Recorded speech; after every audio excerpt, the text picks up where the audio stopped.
सबों को जय यीशु सहाय प्रेज द लॉर्ड।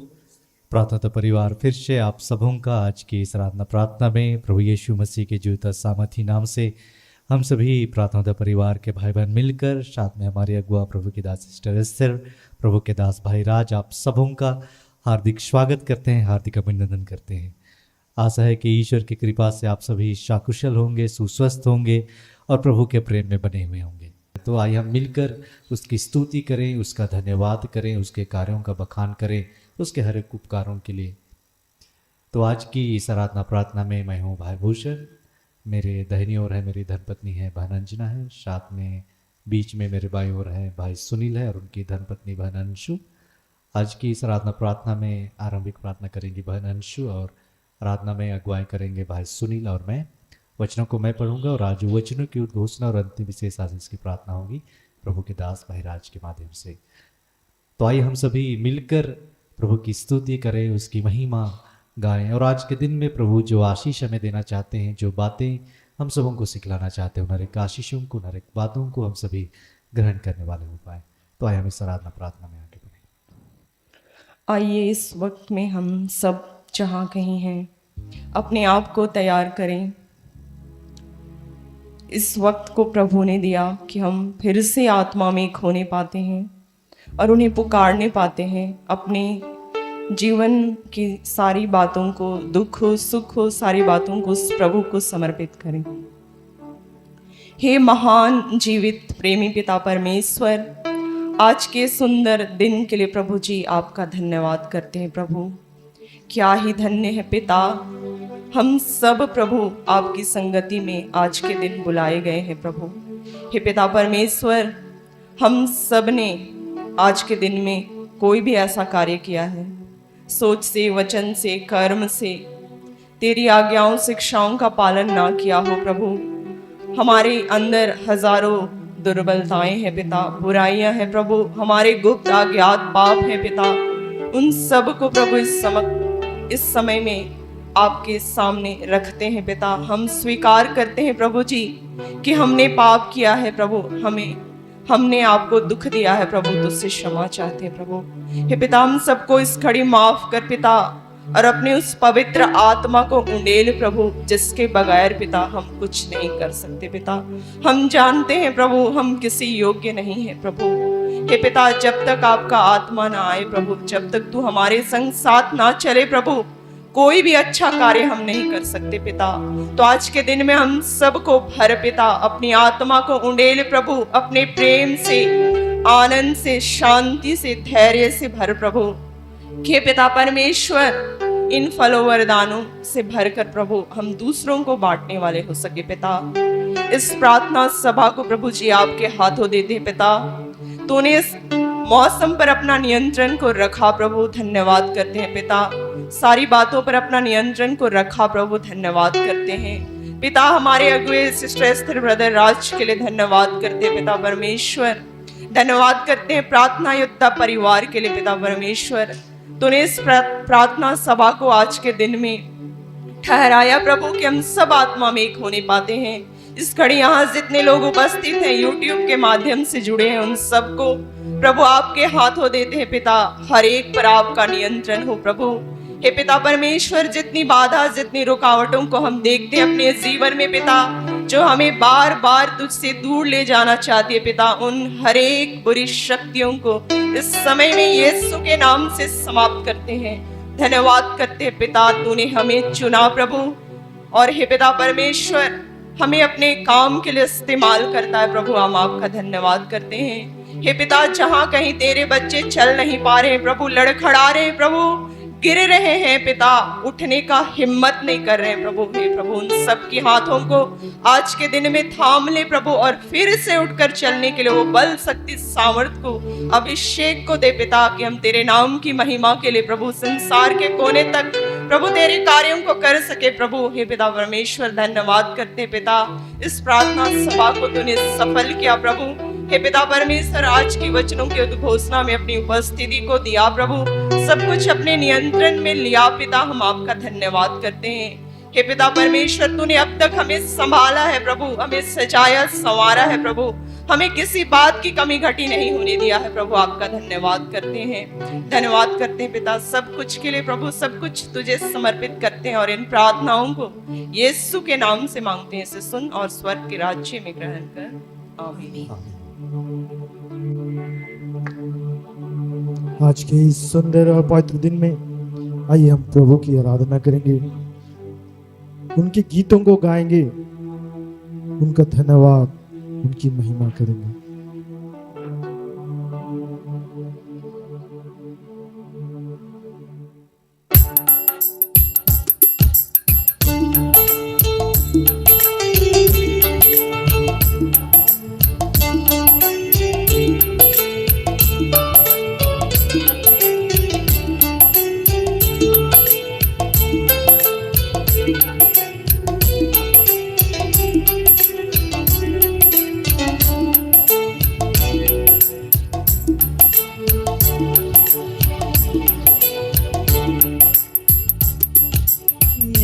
गीतों का विषय तू मेरी आराधना, मेरे गीतों का विषय तू मेरी आराधना, मेरे गीतों का विषय तू मेरी आराधना, मेरे गीतों का विषय तू मेरी आराधना। तेरी महिमा मुझसे हो ये मेरी है कामना, तेरी महिमा मुझसे होई यह मेरी है कामना। मेरे गीतों का विषय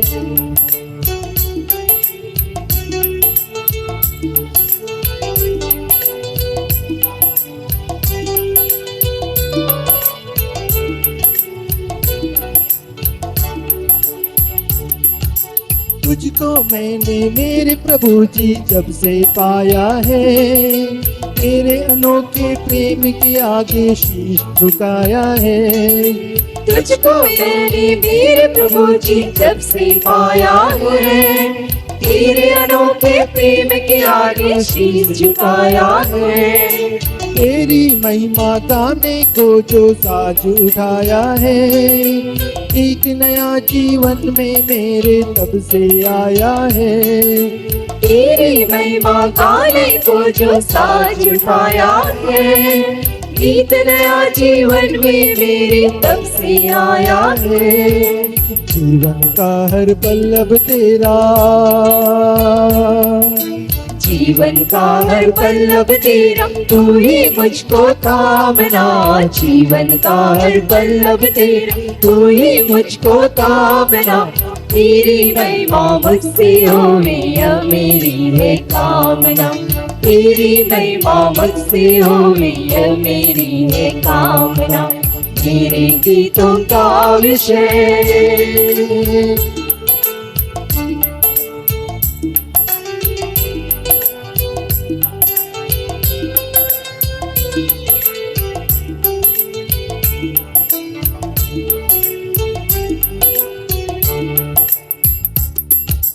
तेरा वचन जो राहों में मेरे दीप सा जलता है, मेरे जीवन का हर पहलू उसमें ढलता है।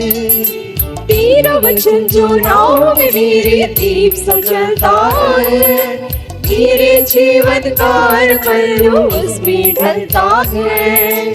तेरे वचन के द्वारा मुझको साहस मिलता है, वह तो कभी ना भटकेगा जो उस पर चलता है। तेरे वचन के द्वारा मुझको साहस मिलता है, वह तो कभी ना भटकेगा जो उस पर चलता है। तेरे वचन को थामे रहूं, तेरे वचन को थामे रहो ओ मेरी यह साधना। तेरे वचन को थामे रहो ओ मेरी यह साधना। तेरी महिमा मुझसे होवे यह मेरी है कामना, तेरी महिमा मुझसे होवे यह मेरी है कामना। तेरे गीतों का विषय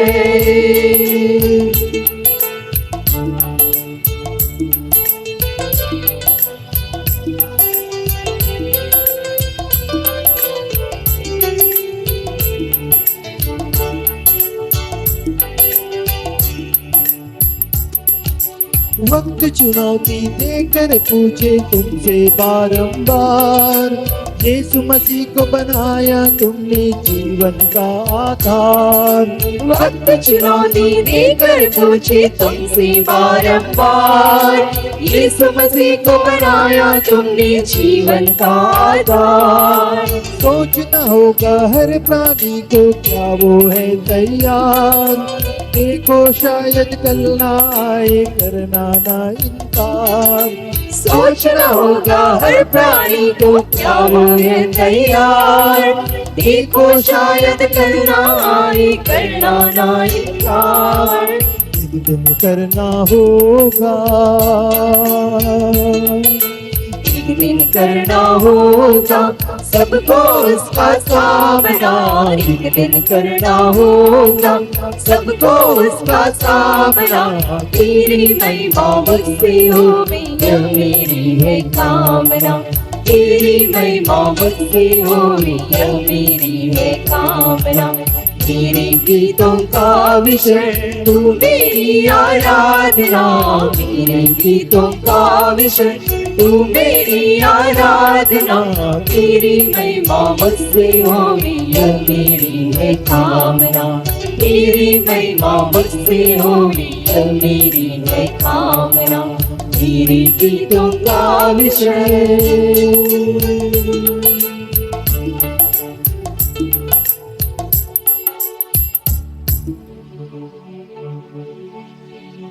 आइए हम फिर से उस परमेश्वर की महिमा करें, स्तुति करें, जिसने हमें सुंदर जीवन दान को दिया और हमारे जीवन को अपने आशीषों से, अपने उपकारों से हमें भर दिया है।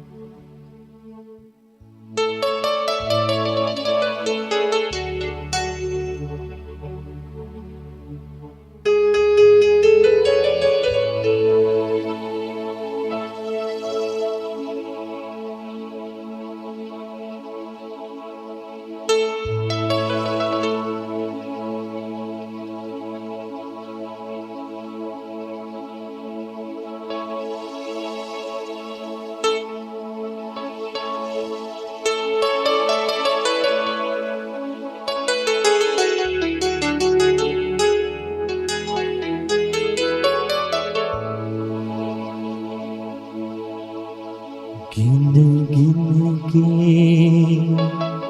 स्तुति करूं, बेसुमार तेरे दानों के लिए। अब तक तूने संभाला मुझे अपने बाहों में लिए हुए।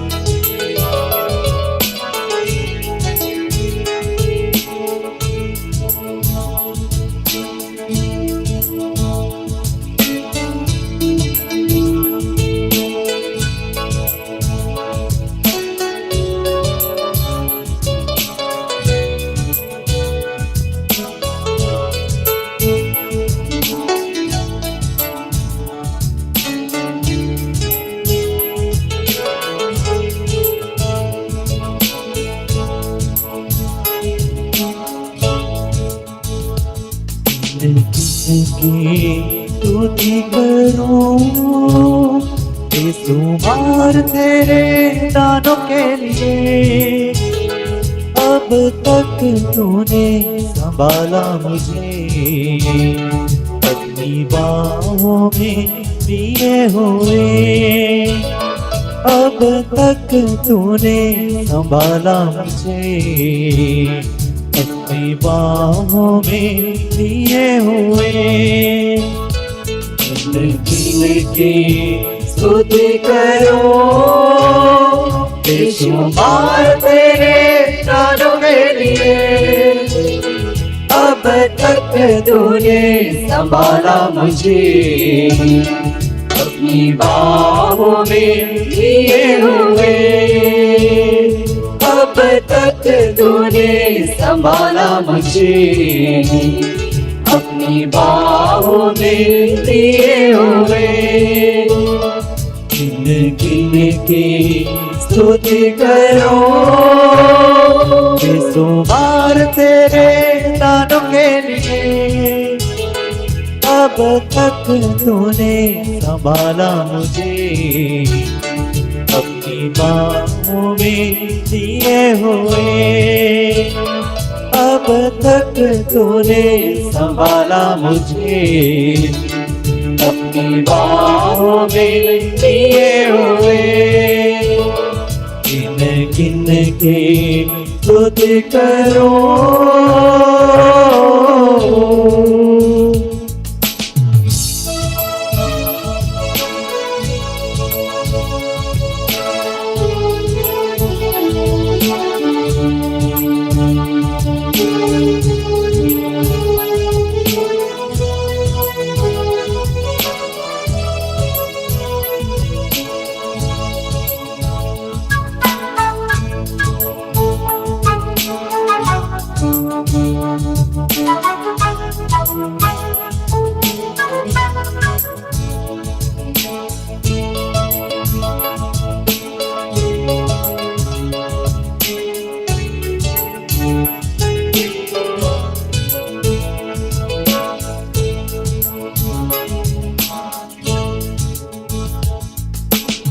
तेरे शत्रु का निशाना तुझ पर होगा ना सफल।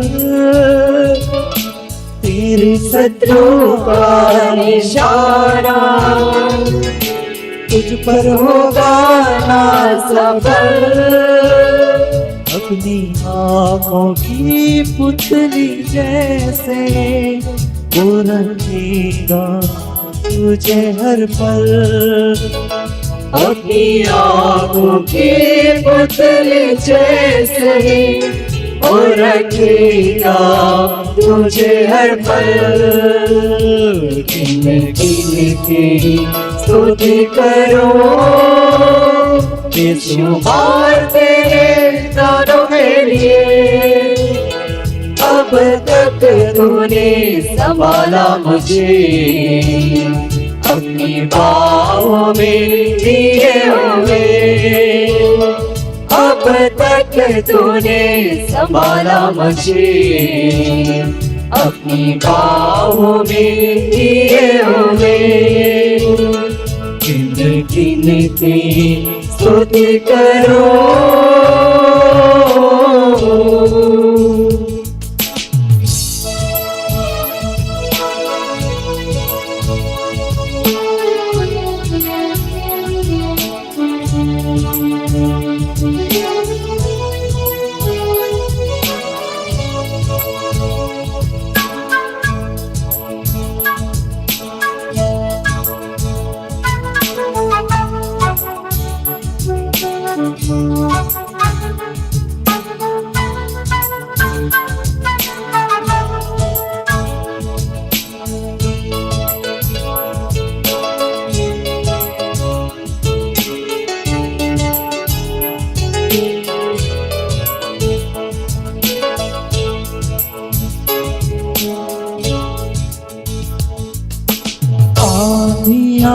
बन के आए जिंदगी के फिकर। आनियाँ बन के आए जिंदगी के फिकर। कौन है तेरा केवनहारा, है भरोसा तेरा किधर। कौन है तेरा केवनहारा, है भरोसा तेरा किधर। किन किन के स्तुति करो, बेशुमार तेरे दानों के लिए। अब तक तूने संभाला मुझे, अपनी बाहों में लिए हुए। अब अब तक तूने संभाला मुझे, अपनी बाहों में लिए हुए। गिन गिन के स्तुति करूं,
आए तुझे जो मिटाने, शत्रुओं के बेअसर। आए तुझे जो मिटाने, शत्रुओं के बेअसर। तेरा रचने वाला तुझ पर रखता है अपनी नजर। तेरा रचने वाला तुझ पर रखता है अपनी नजर। गिन गिन के स्तुति करो, यीशु बार तेरे गानों के लिए। अब तक तूने संभाला मुझे, अपनी बाहों में लिए हुए। अब तक तूने संभाला मुझे, अपनी बाहों में लिए हुए। अब तक तूने संभाला मुझे, अपनी बाहों में लिए हुए। अब तक तूने संभाला मुझे, अपनी बाहों में लिए हुए। अपनी बाहों में लिए हुए। अपनी बाहों में लिए हुए।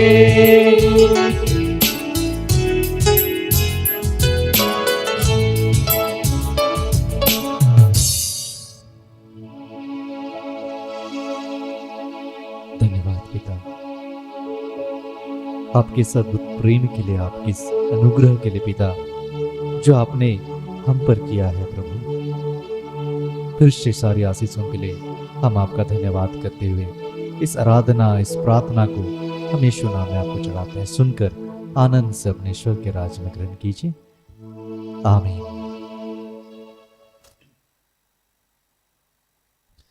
आइए हम आज के लिए ठहराए गए वचन को सुने, जिसे प्रभु ने हमें अपनी बेटी, अपनी दासी, हमारी अगुआ सिस्टर एस्तर के माध्यम से दिया है। आज के लिए 2 वचन दिए गए हैं। पहला वचन है भजन संहिता, जिसे स्तोत्र ग्रंथ से कहते हैं, अध्याय 128 पद संख्या 1 से लेकर 3, जिसमें वचन ऐसा कहता है, धन्य है वे जो प्रभु पर श्रद्धा रखते और उसके मार्गों पर चलते हैं। तुम अपने हाथ की कमाई से सुखपूर्वक जीवन बिताते हो। तुम्हारी पत्नी तुम्हारे घर के आंगन में दाखलता की तरह फलती फूलती है।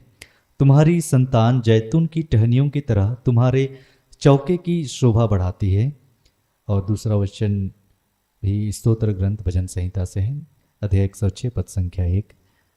हालेलुया, प्रभु की स्तुति करो क्योंकि वह भला है, उसका प्रेम अनंत काल तक बना रहता है। यहाँ तक यह प्रभु की वाणी है। ईश्वर को धन्यवाद।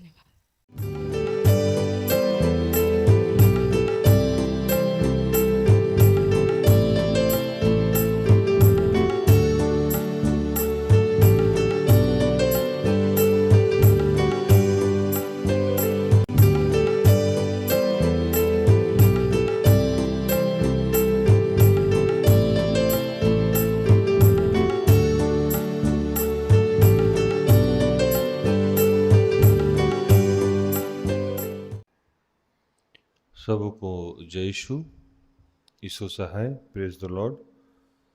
आइए हम पिता से बातचीत करें कि हे दयालु पिता, हे स्वर्ग और पृथ्वी के सृजनहार, हे हम सबके रचयिता, हम तेरा धन्यवाद करते हैं आज के सुंदर और आशीषित दिन के लिए जो तूने एक नए अध्याय के रूप में हमारे जीवन से जोड़ दिया।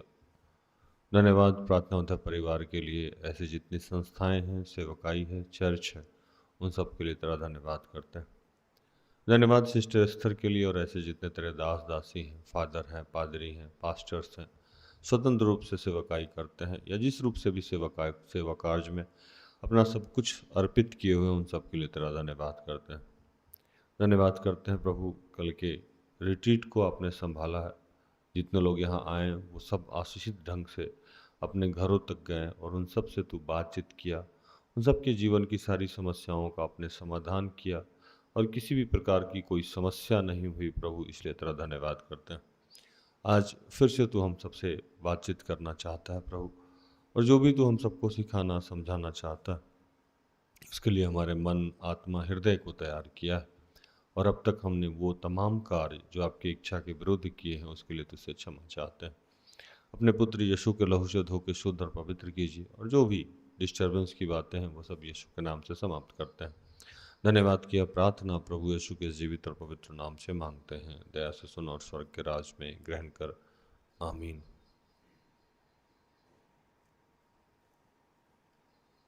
आज जो वचन मिला हम लोगों को, वो पहला वचन भजन संहिता जिसको स्तोत्र ग्रंथ भी कहते हैं, 128 का 1 से 3। दूसरा भजन संहिता 106 का 1। क्या ही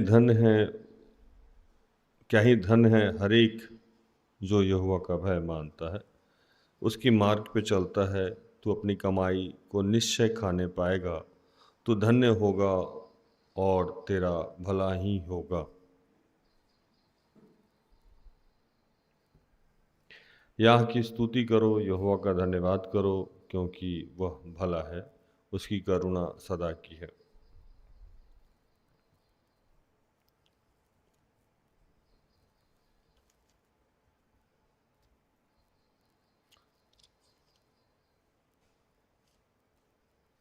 प्रभु कह रहे हैं कि जो लोग ईश्वर के मार्ग में चलता है, ईश्वर का भय मानता है,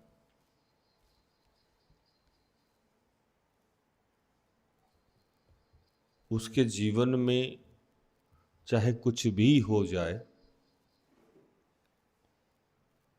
वो जो कर रहा है उसका प्रतिफल उसको मिलेगा। प्रतिफल का मतलब कि बुरे कर्मों का नहीं।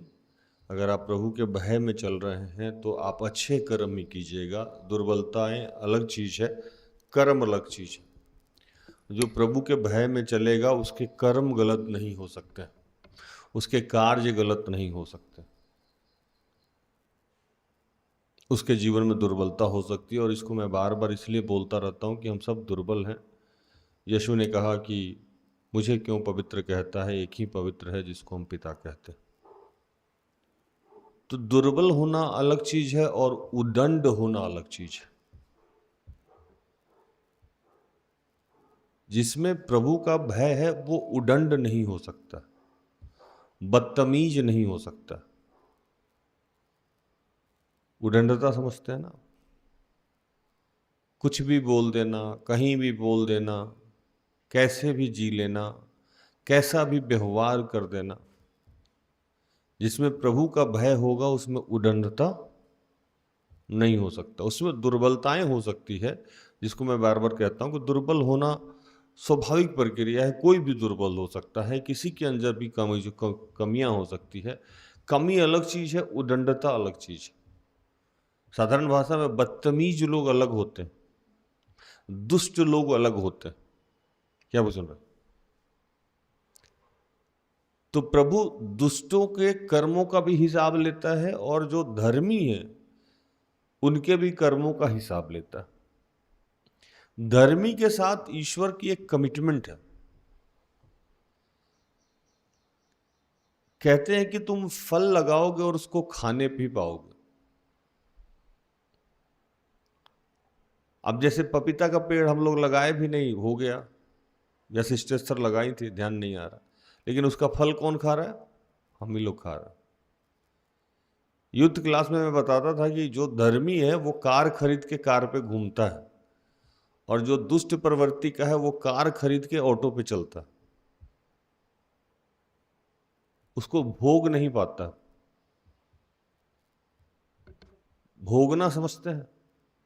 जैसे भोगने का मतलब है कि आपके बच्चे हैं लेकिन उसका सुख आपको नहीं मिल रहा, वो उदंड हो गया है, बदतमीज हो गया है, वो आपकी कहना नहीं सुन रहा है, वो आपकी बात नहीं मानना। बच्चे हैं, बदतमीजी करेंगे, उदंड होंगे, लेकिन अब आप बीमार हो, वो आपको पानी नहीं दे रहा। आप हॉस्पिटल में हो, आपको देखने नहीं जा रहा। आप मर रहे हो, उसको कोई फर्क नहीं पड़ता, उसको उदंडता कहते हैं। बच्चे तो बदतमीजी करेंगे, वो थोड़ा बहुत तो बचपना होता ही होता है, लेकिन सीरियस नोट पे आपको उसको कोई फर्क ही नहीं पड़ता है कि आपके जीवन में क्या हो रहा है। तो ऐसा जो प्रभु के भय में चलता है उसके साथ नहीं होता। जो प्रभु के मार्ग में चलता है उसको नहीं होता है। बोले यहां लिखता है कि तू अपनी कमाई को निश्चय खाने पाएगा, तू धन्य होगा और तेरा भला ही होगा। तू अपनी कमाई को निश्चय ही खाने पाएगा और तू धन्य होगा और तेरा भला ही होगा। आप सुनते होंगे, मैं अभी बहुत घरों में जाता हूं, लोगों से कहता हूं कि लोग कहते हैं कि भैया वो मेरे हस्बैंड या मेरी वाइफ घर बनाई, घर आशीष के 2-4-5 महीना बाद उनका देहांत हो गया। सुने ना ऐसा? घर तो बना ली लेकिन घर का सुख नहीं मिला उनको। गाड़ी है पार्किंग में लेकिन आप चल नहीं पा रहा। फ्रिज है जो मैं कहता हूं, लेकिन मीठा नहीं खा पा रहा है, डायबिटीज हो गया या अन्य कोई बीमारी हो गई है जिसकी वजह से आपके घर में तरह तरह के खाना बन रहे हैं लेकिन उसका स्वाद आपको मिल नहीं रहा। बच्चे उदंड हो गए हैं, पैसे आपके बैंक में पड़े हुए हैं लेकिन उस पैसा का सुख नहीं भोग पा रहे हैं। आप फटा हुआ कपड़ा पहन रहे हैं, जैसे तैसे रह रहे हैं। गांव देहात में आप देखिएगा कि बहुत लोगों का बहुत सारा बगीचा होता है लेकिन उसका फल गांव का बच्चा खाता है, वो नहीं खा पाता। देखिए ना, मतलब वो सारा काम जो आप कर रहे हैं लेकिन उससे लाभ आपको कुछ भी नहीं मिल रहा। वचन कहता है कि धर्मी जो दुष्ट है उसका कमाई कौन खाएगा? धर्मी। एक जगह नीति वचन में लिखा है कि तू ब्याज पे पैसा नहीं देना। जो ब्याज पे पैसा देता है वो उस अपने लिए नहीं संजोता है, वो किसी धर्मी के लिए वो पैसा इकट्ठा करता है। जिसको भी देखिएगा कि ब्याज का लत लग गया है, उसका पैसे का सुख वो भोग नहीं पाएगा। या बहुत सारे लोग आपको देखते होंगे कि वो बैंक में पैसा रखने की उसकी आदत है। क्यों? तो उसको ब्याज आएगा। टूटा हुआ मोबाइल, सड़ा हुआ चप्पल पहन के घूम रहा है, लेकिन वो बैंक से पैसा निकालता नहीं। उसको लगता है कि ये बुढ़ापे में काम आएगा, कभी भी वो पैसा उसके काम नहीं आता। तो प्रभु कह रहे हैं कि आज जो लोग भी यहां से कनेक्टेड हैं, प्रार्थना उधर से कनेक्टेड हैं, लगातार प्रभु के मार्ग में चलने का प्रयास कर रहे हैं, उनके जीवन को आज नहीं तो कल, कल नहीं तो प्रभु परसों निश्चित तौर पे आशीष देगा। और जो आशीष देगा उसका सुख भोगेगा वो आदमी। आशीषित तो हो जाना अलग चीज है, लेकिन आशीषित तो होके उसको भोगना अलग चीज है। ये बड़ी गहरी बात है, समझिएगा इसको। समाज के नजर में आप आशीषित हैं, लेकिन अगर आपसे तन्हाई में मिला जाए तो उस आशीष का आपको कोई लाभ नहीं है। अब बीवी है लेकिन बदतमीज है, वो आपके लिए कुछ करती ही नहीं। तो सामाजिक तौर पे तो आप शादीशुदा हैं, लेकिन आपकी पत्नी आपके साथ कुछ भी कर नहीं रहे हो, पत्नी सुख नहीं भोग रहा। या पति है लेकिन पति का सुख नहीं भोग पा रहा। जैसे बच्चे हैं, मतलब किसी भी चीज को इसको आप जोड़ ले। अब घर में टीवी है लेकिन आपका आंख खराब है, देख ही नहीं पा रहा। तो प्रभु एक वचन में लिखा कि जो आशीष मैं देता हूं उसमें दुख नहीं होते। अब कितने लोगों को आप देखते हैं, कई मतलब कुछ दिनों तक मैं भी नीचे सोता था। मैंने एक दिन प्रभु से पूछा, प्रभु इतना अच्छा पलंग दिए, इतना अच्छा मैट्रेस दिया, मैं जमीन पे सोता हूं, इसका सुख मैं नहीं भोग पा रहा। पीठ में मेरा दर्द था, अभी ठीक हो गया, मैं बेड पे सोने लगा। क्या है ना कि बेड है, मैट्रेस है, आप ही ने खरीदा है, लेकिन आप नीचे जमीन पे सो रहे। अब बताइए उसका क्या लाभ है। एक दिन मैं जमीन पे नीचे सोया हुआ था, मेरे पीछे से गिरगिट घूम रहा था, छिपकली। मैंने कहा प्रभु कहीं कान में घुस गया, तो पेस्ट कंट्रोल बुलाया मैंने घर पे। अब सोया हुआ आदमी है, बगल से छिपकली जा रहा है, कॉकरोच जा रहा है, किधर नाक से छिपकली घुस जाए, कान में घुस जाए, सोते समय तो पता नहीं लगता है ना। दूसरे ही दिन मैं पेस्ट कंट्रोल वाले को बुलाया और मैं तब से बोला प्रभु अब मैं ऊपर ही सोऊंगा, अब जो हो जाए। आप देखे होंगे घर में मटन बन रहा है लेकिन खा नहीं सकते। अब खुद से छोड़ दिए हैं वो अलग चीज है, लेकिन किसी वजह से आप मजबूरी में नहीं खा पा रहे तो फिर तो गड़बड़, कुछ तो गड़बड़। तो आज प्रभु कह रहे हैं कि अगर आप प्रभु के कोई भय को मानते हैं और उसके मार्गों में चलते हैं, अगर प्रभु का भय होगा तो हम उसके मार्ग में तो चलेंगे ही चलेंगे, अगर भय नहीं होगा तो उसके मार्ग में नहीं चलेंगे। दुर्बलता अलग हो सकती है, दुर्बल लोग अलग होते हैं, लेकिन मैं इस बात को बहुत आज क्लियर करके चल रहा हूं, उदंड होना, बदतमीज होना, कोई भी उदंड आदमी अगर कहता है कि हम प्रभु का भय मानते हैं तो ये गलत है, वो झूठ बोल। अब अपने माँ बाप को आप गाली दे रहे हैं, बदतमीजी से बात कर रहे हैं, आप कह रहे हैं कि हम प्रभु का भय मानते हैं, ये कैसे संभव है कि कोई आदमी अपने माँ बाप से बदतमीजी करे, गाली गलौज करे और उसके जरूरत में खड़ा नहीं हो और वो कहे कि हम प्रभु का भय मानते हैं? ऐसा हो सकता है क्या? नहीं हो सकता, ऐसा हो ही नहीं सकता। कोई आदमी रोज सुबह शाम अपनी पत्नी को पीट रहा हो, गाली दे रहा हो और कहे कि हम प्रभु के भय में जीते हैं, ये कैसे संभव है? कोई अपने बच्चे के साथ बदतमीजी कर रहा हो, निरंतर उसको चिढ़ा रहा हो, कुढ़ा रहा हो और उसके साथ निरंतर बदतमीजी कर रहा हो, उदंडता से उसके साथ व्यवहार कर रहा हो और वो कहे कि मैं प्रभु के भय में हूं, यह संभव है? नहीं है। एकदम बेसिक बात है। ये सारे के सारे लोग झूठे हैं,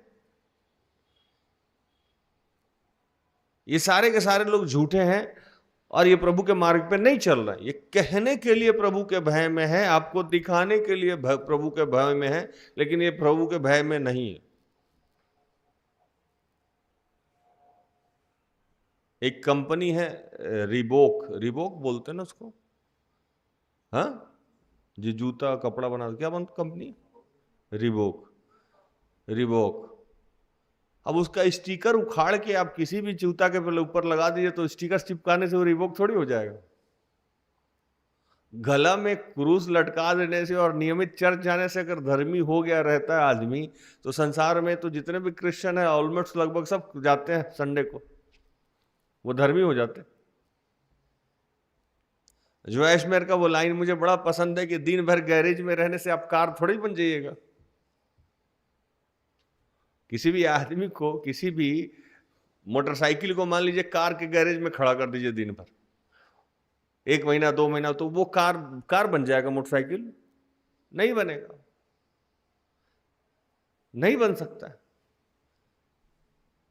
आप दिन भर किसी प्रभु के सेवक के ही साथ रहिए, लेकिन जब तक अपने आचरण में बदलाव करने का प्रयास नहीं कीजिए, आप कहिए हम तो दिन भर प्रार्थना उद्यम में ही रहते हैं। हमारे यहाँ के बच्चे बहुत उदंड है जिन पे हम लोग काम कर रहे हैं। हम अपने आप पे काम कर रहे हैं, लोगों की बात छोड़ दीजिए, तो हम लोग तो अपने आप पे काम कर रहे हैं। तो आज प्रभु उन तमाम लोगों से एक बात कह रहा है कि अगर आप प्रभु के भय में हैं और प्रभु के मार्ग पे चल रहे हैं, तो एक बात के लिए तो पहले आप रिलैक्स हो जाइए कि निश्चित तौर पे आपके जीवन में जो आशीष और अनुग्रह है उसका पहला सुख आप ही भोगिएगा, दूसरा कोई नहीं भोगेगा। अब इसका एक उदाहरण देते हैं, फिर बाइबल में हम लोग चलेंगे।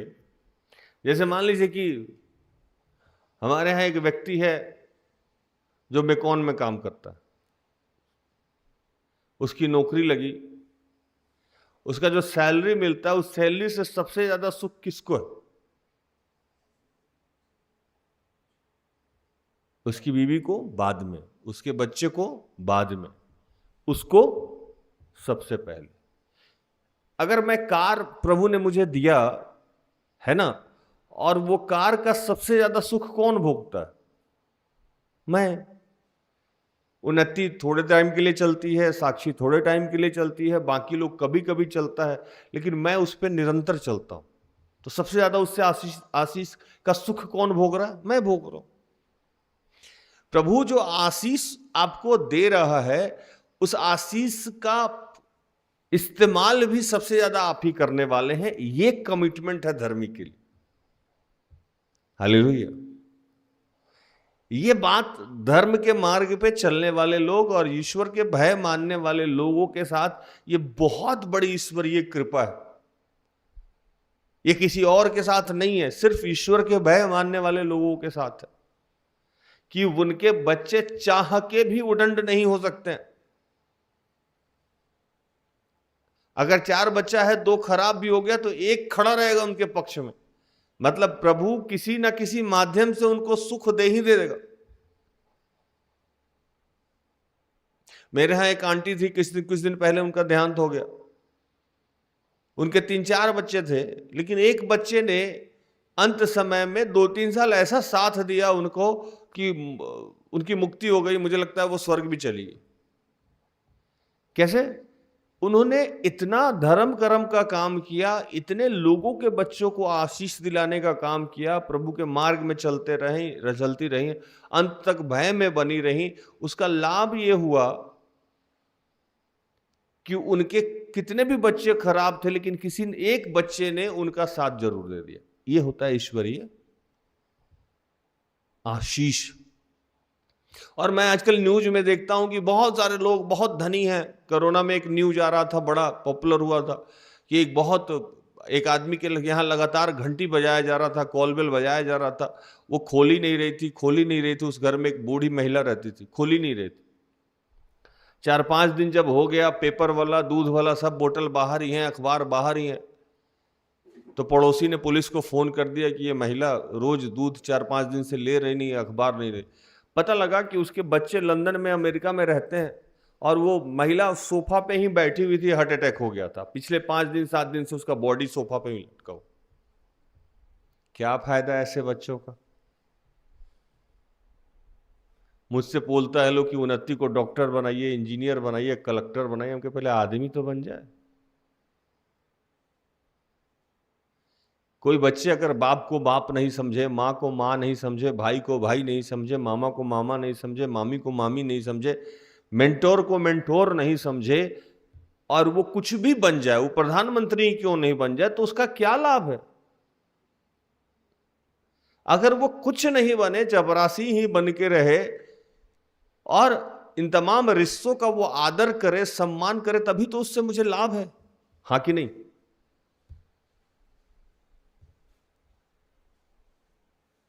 एक जगह मैं एक वीडियो देख रहा था। वीडियो में एक चीज दिखाया जा रहा था कि एक बूढ़ा आदमी सोया हुआ है। डॉक्टर आया, उससे पूछने, कहा कि बड़ी बीमार हैं आप? तो बोला हाँ बीमार हैं। कितने बच्चे हैं आपके? तो 4 हैं। तो बोला ये जो हमको लाने गया था, जो आपका सेवा कर रहा है, कौन है? तो ये मेरा छोटा बेटा है, यही नालायक है, बाकी तो सब लायक हो गया। तो बोले लायक बच्चा कहाँ है आपका? तो एक बॉम्बे में है, एक कलकत्ता में है, एक लंदन में है, वो सब सेटल है, वो सब लायक है, यही नालायक है।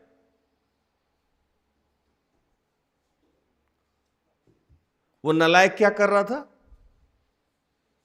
अरे क्या कर रहा था भूषण बाबू?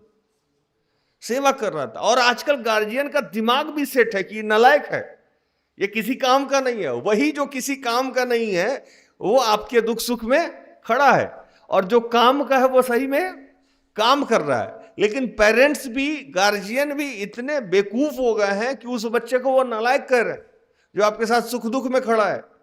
क्यों? तो वो अच्छे एजुकेशन को प्राप्त नहीं कर पाया, अच्छे पैकेज पे नहीं गया, तो वो खराब, वो सेटल नहीं है। उस सेटल बच्चे का आप आचार लगा रहे हैं, वो तो आपके किसी काम का नहीं। कार्ड भेज देगा, क्रेडिट कार्ड का नंबर या पैसा आएगा नहीं, पहुंचेगा नहीं वो जिसको आप सेटल कह रहे। तो प्रभु कह रहा है कि निश्चित तौर पे आप इतने दिन से प्रयासरत हैं और इतने दिनों से प्रभु का भय में जी रहे हैं, आपके साथ एक अजीब सुख है जो और किसी को प्राप्त नहीं हो सकता है। वो सिर्फ प्रभु के भय मानने वाले लोगों को प्राप्त।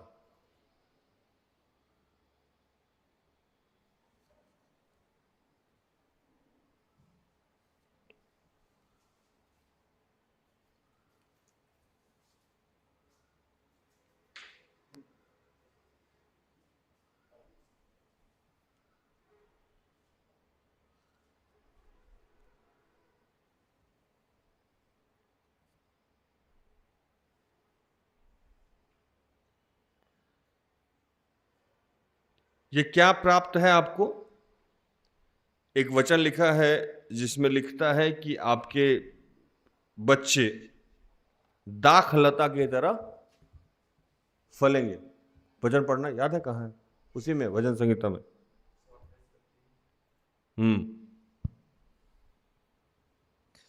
तेरे घर के भीतर तेरी स्त्री फलवंत दाखलता सी होगी, तेरी मेज के चारों ओर तेरे बालक जलपाई के पौधे से होंगे। दाखलता की तरफ फैलेंगे, जलपाई के पौधे की तरह होंगे। जलपाई का पौधा देखें, जल के ऊपर जो छोटा छोटा पौधा होता है वो जल नीचे रहता है और वो पूरे तरफ फैला रहता है। कमल का भी फूल वैसा ही रहता है। पानी नहीं दिखेगा, केवल पौधा और फूल दिखता है, पानी को छुप जाता है। प्रभु कह रहे हैं कि इतने सारे लोग और इतने सारे बच्चे और इतने सारे सुख समृद्धि होंगे कि आपको दिखेगा ही नहीं, घर छोटा पड़ जाएगा। धन कम हो सकता है आपके जीवन में, सुख कम नहीं होगा। गाड़ियां कम हो सकती है, रेंज रोवर नहीं हो, क्रेटा ही सही, अल्काजार ही सही, i10 ही सही, लेकिन वो प्रॉपर आप उस पर सुख भोगिएगा। हो सकता है कि जिसके पास पजीरो हो, रेंज रोवर हो, उसका पार्किंग में लगा हो, वो निकलता नहीं।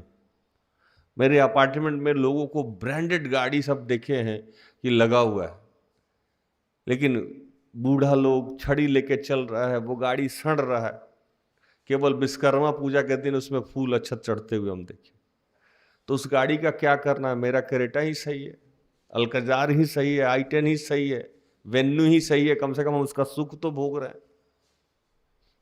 अब बीबी कटरीना कैफ हो जाए लेकिन आपके लिए चाय बना के नहीं दे, उससे तो अच्छा है कि हेलन ही हो, कम से कम बेलन से रोटी तो बनाएगी। क्या भूषण, सही है कि नहीं? है ना? काली ही हो लेकिन घर वाली तो रहेगी, खाना खिलाएगी, बच्चों को पालेगी। अब बहुत सुंदर हो तो हम बोलते हैं उसको फ्रेम में लगा के रखेंगे हम।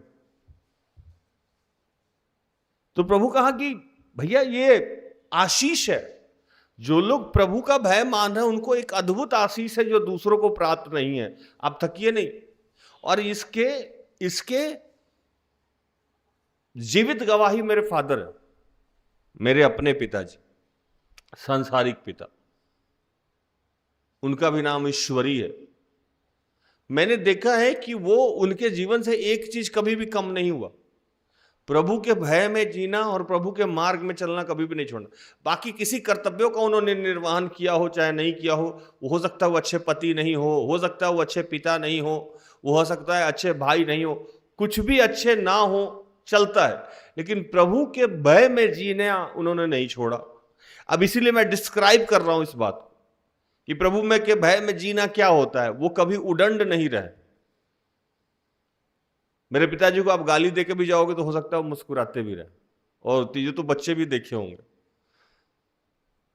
कभी भी किसी का जमीन छीना नहीं उन्होंने, किसी का पैसा नहीं हड़पा उन्होंने, भूखे रह गए, बाल बच्चा को भूखे रखे, लेकिन किसी गलत तरीका से पैसा कमाने का स्रोत नहीं अपनाया।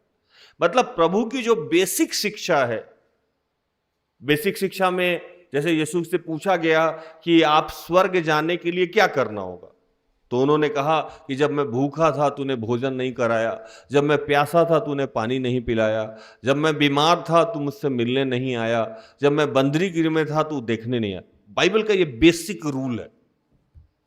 अगर कोई भी व्यक्ति इन सब चीजों का वो फॉलो कर रहा है तो वो प्रभु के मार्ग पे चल रहा है। वहां ये नहीं लिखा कि भैया आप तीनों टाइम चर्च नहीं आ रहे हैं, वहां ये नहीं लिखा कि आप तीनों टाइम दशवांश नहीं दे रहे हैं। बेसिक रूल था। तो जो भी व्यक्ति चाहे जिस धर्म जाति से आ रहा हो, इस बेसिक रूल को अगर वो पकड़ के रखा हो तो उसमें प्रभु का भय है और वो प्रभु के मार्ग पे चल रहा है, तो उनको ये आशीष प्राप्त हो जाएगा। यही आशीष मेरे पिताजी को प्राप्त है। लगभग वो 80+ है, हालांकि उनको बुरा लगेगा 80+ बोलने में, वो 76 75 से ऊपर बोलना नहीं चाहते। ये आशीष है उनको। बहू है तो चाय लेके 6:30 बजे पहुंच गई, पत्नी है तो आज भी हुड़कते हैं तो कितना भी स्टाइल देने के बाद भी पत्नी भाग जाती। मेरी उम्र 50 साल की है, लेकिन फिर भी मैं कितना भी हूं तो पीछे ही रहता हूं उनका। आप जो बोले वही सही है।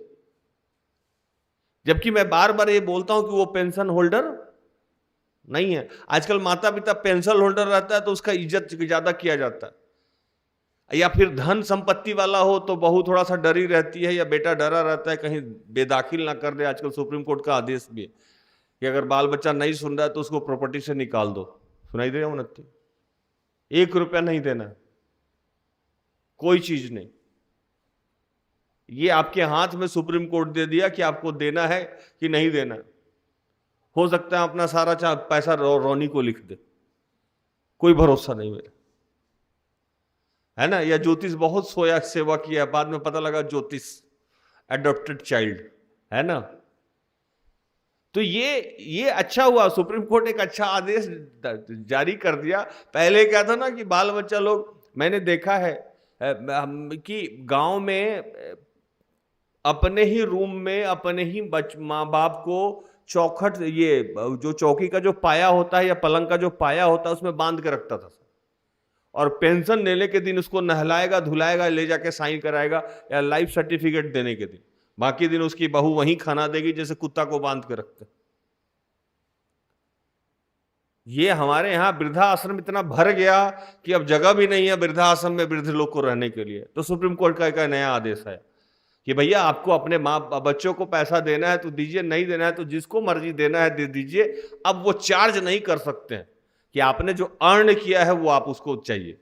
पैतृक संपत्ति, अब मैं निश्चिंत हूं, मेरे पास कोई पैतृक संपत्ति नहीं। पैतृक संपत्ति में वो चार्ज कर सकते हैं। पैतृक संपत्ति कि जो मेरे पापा जी द्वारा मुझे मिला या मेरे दादाजी द्वारा जो मिला मुझे मिला, उसमें वो चार्ज कर सकते हैं कि ये मेरा शेयर है। भूषण डरना है ना। लेकिन अगर जो मैंने अर्न किया है उसमें उन्नति चार्ज नहीं कर सकती, और मैं निश्चिंत हूं कि मुझे कुछ भी विरासत में नहीं मिला। सो बी केयरफुल। समझ में आया? तो ये अच्छा हुआ कि बच्चे आज सुधर जाएंगे। लेकिन आज प्रभु ये बताना चाह रहा है कि बहुत सारे लोगों के जीवन में ये डर है कि मैंने तो कुछ किया ही नहीं, मैंने तो कुछ सेव नहीं किया है, मैंने तो कोई प्रॉपर्टी नहीं लिया है, या मेरे जीवन में तो कुछ है ही नहीं। प्रभु का नहीं, निश्चिंत रहिए। आज तक पृथ्वी पे जो प्रभु के मार्ग पे चल रहा हो या प्रभु का भय हो और प्रभु के मार्ग में चल रहा हो, उसके जीवन को प्रभु अनुग्रहित नहीं किया हो, आशीषित नहीं किया हो, ऐसा हो ही नहीं सकता। मेरे पिताजी 1 रुपया नहीं रखे हुए हैं बैंक में। हमको लगता है अकाउंट भी नहीं, अगर होगा भी तो बंद हो गया होगा। कोई पेंशन नहीं मिलता है। जमीन जो घर पे है उसका कोई बंटवारा नहीं हुआ है, वहां से धान चावल भी नहीं आता। मतलब उनके माध्यम से मुझे ऐसा कुछ भी नहीं मिलता है कि मैं डर के उनका सेवा करूं। फिर भी ईश्वरीय अनुग्रह है उनके ऊपर कि हम सब लोग उनके पीछे पीछे चलते हैं। मैं अपनी तारीफ के लिए नहीं बता रहा हूं, उनके लिए बता रहा हूं कि जो जिनको ये लगता है कि मैंने अपने लाइफ में, कई बार मुझे भी ये डर लगता है कि मैंने अभी तक कुछ किया नहीं है या कुछ संजोया नहीं है या कुछ रखा है नहीं, तो क्या होगा। और प्रभु आज सुबह में भी बताया था, जो लोग रखा हुआ उनका ज्यादा बुरा हाल है। माँ बाप, बच्चा लोग नशा का दे देता है, बच्चा लोग जहर दे देता है, बच्चा लोग बदतमीजी कर रहा है प्रॉपर्टी के लिए। आपके लिए प्रभु प्रबंध करेगा। एक चीज और है जो आपको निरंतर करते रहना चाहिए,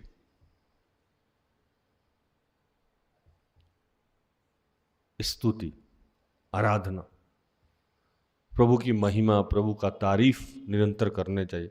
बाइबल से कुछ कैरेक्टर को हम आज लोग दर्शाते हैं।